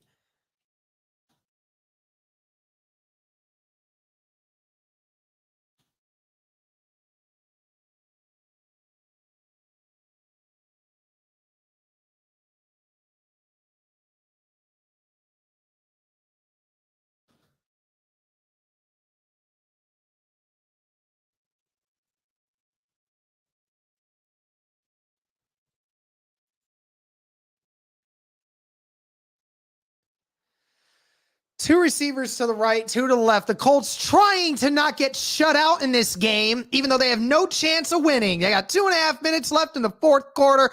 Here we go. Matt Ryan stepping up, throws, and it's over the head, and it's intercepted again. Intercepted again. What more can you do? How worse can it possibly get? This is laughable. This is the worst performance by the Indianapolis Colts, maybe in Colts history. You're witnessing it live. You're witnessing the absolute travesty that is this Colts team. The first time you tried to throw it to Paris Campbell and you couldn't even get it to him. What is this team? What is this game? I don't know what to view of it anymore.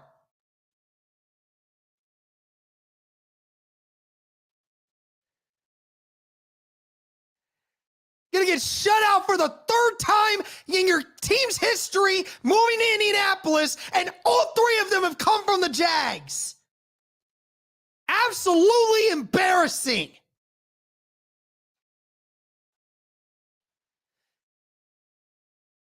Matt Ryan questioning whether or not he wants to even do anything anymore.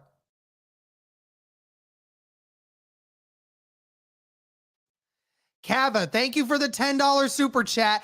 But again, you're not going to tell me that I can't be mad at this team. I should have put money on this game. Or I should have had somebody put a lot of money on this game for Jacksonville to win. Y'all told me I was a fake fan for thinking that this team could beat Jacksonville in Jacksonville. Or maybe I just know this team better than you guys.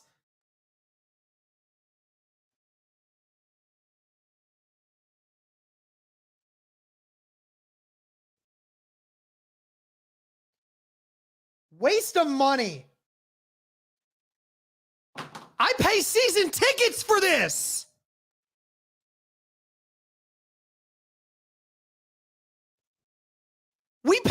Cody and I paid season tickets for this garbage. Are you kidding me? I don't know how I feel about wanting to go to a game at all this year. I don't know.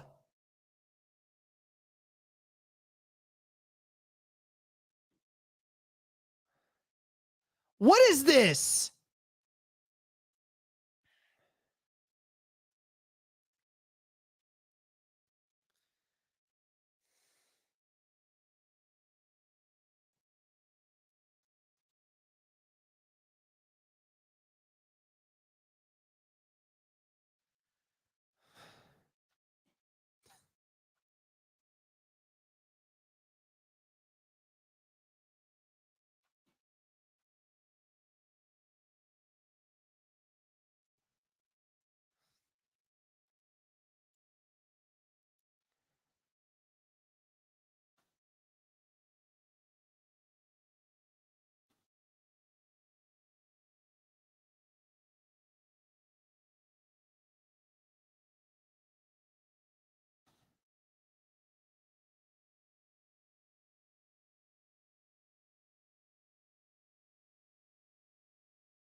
Like, listen, I know people say that firing a coach does absolutely nothing, but what good does it do to keep him on the roster, keep him as the coach?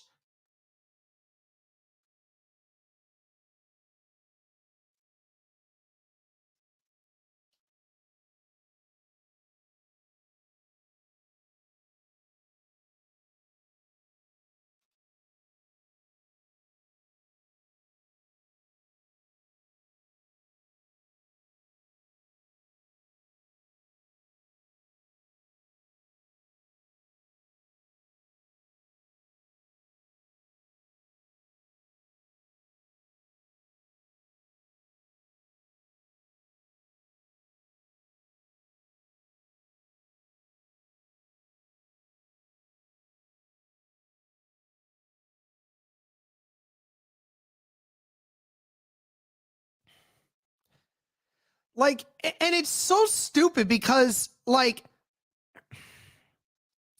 if you are doing really well in a season, sometimes you have a terrible game. Sometimes you have a crap game and you just end up losing. You get smoked. Like, I mean, it's different if you're the Kansas City Chiefs and it'd be different if you're the Kansas City Chiefs, you're 3-0 and you lay a goose egg on something like this. Like it's different. It's different. At the end of the day, everybody has those games. Well, that's going to do it, guys. The Jags, and I mean, I think that I don't know what they're not going to just, yeah, they're calling a timeout. Jags are just going to punt it.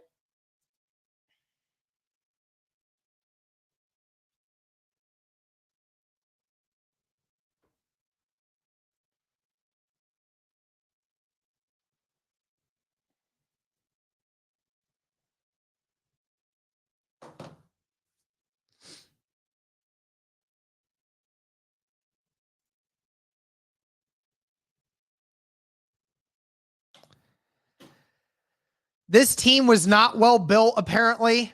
These players aren't playing well at all. I mean, Ballard didn't put a great roster on this. The players obviously aren't playing hard enough and well enough. Frank Reich's not coaching them well. There's absolutely been no reason for this team to do anything. There's nothing. I mean, there's nothing good about this team at all. Team's not built well. Team's not playing well. Team's not coached well. Hey, with the $5 super chat. Ayo, I think the last time I suffered this much was 2011. Bro, I didn't even suffer this much in 2011. We all knew they were going to be bad. Thank you for the $5 super chat, though. Thank you. Well, we got 20 seconds until this game ends, and then we're going to make a video on the recap of this. Deion Jackson gets the run, and he just goes out of bounds after a gain of 3. I'll just run the clock, for heaven's sake. What? Cody, flip your camera. That was weird. I don't know why it's looking like that. And don't worry about joining this. Just make another room. I'll be in there in a split second. Oh, are we not talking about it here? No. Let's just do an actual video. Actual video. You just make one. I'll be in there in about 5 seconds. All right. Once this last play ends it. Here, I just want to say this. Blow it all up. All right. I'll see you there. See ya. And the game ends with them losing 5 yards. So that's going to do it for this one, guys. So the Indianapolis Colts get blown out for the 3rd time since 2003.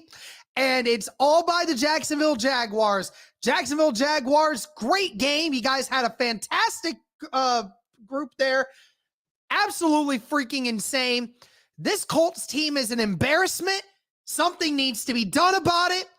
We will be keeping you up to date on everything. I'm about to go do a video on this with Cody, so make sure within the next 2 hours that you guys keep an eye out for that video. It will be up soon, but yeah, we're done. We're done here. Again, thank you so much to everyone that watched on playback today. I greatly appreciate it. Thank you to everyone who watched on YouTube. Over 1,000 people in here today. Thank you so very much. Aiden Keller Houday. What's up, Aiden? But yeah, that's it.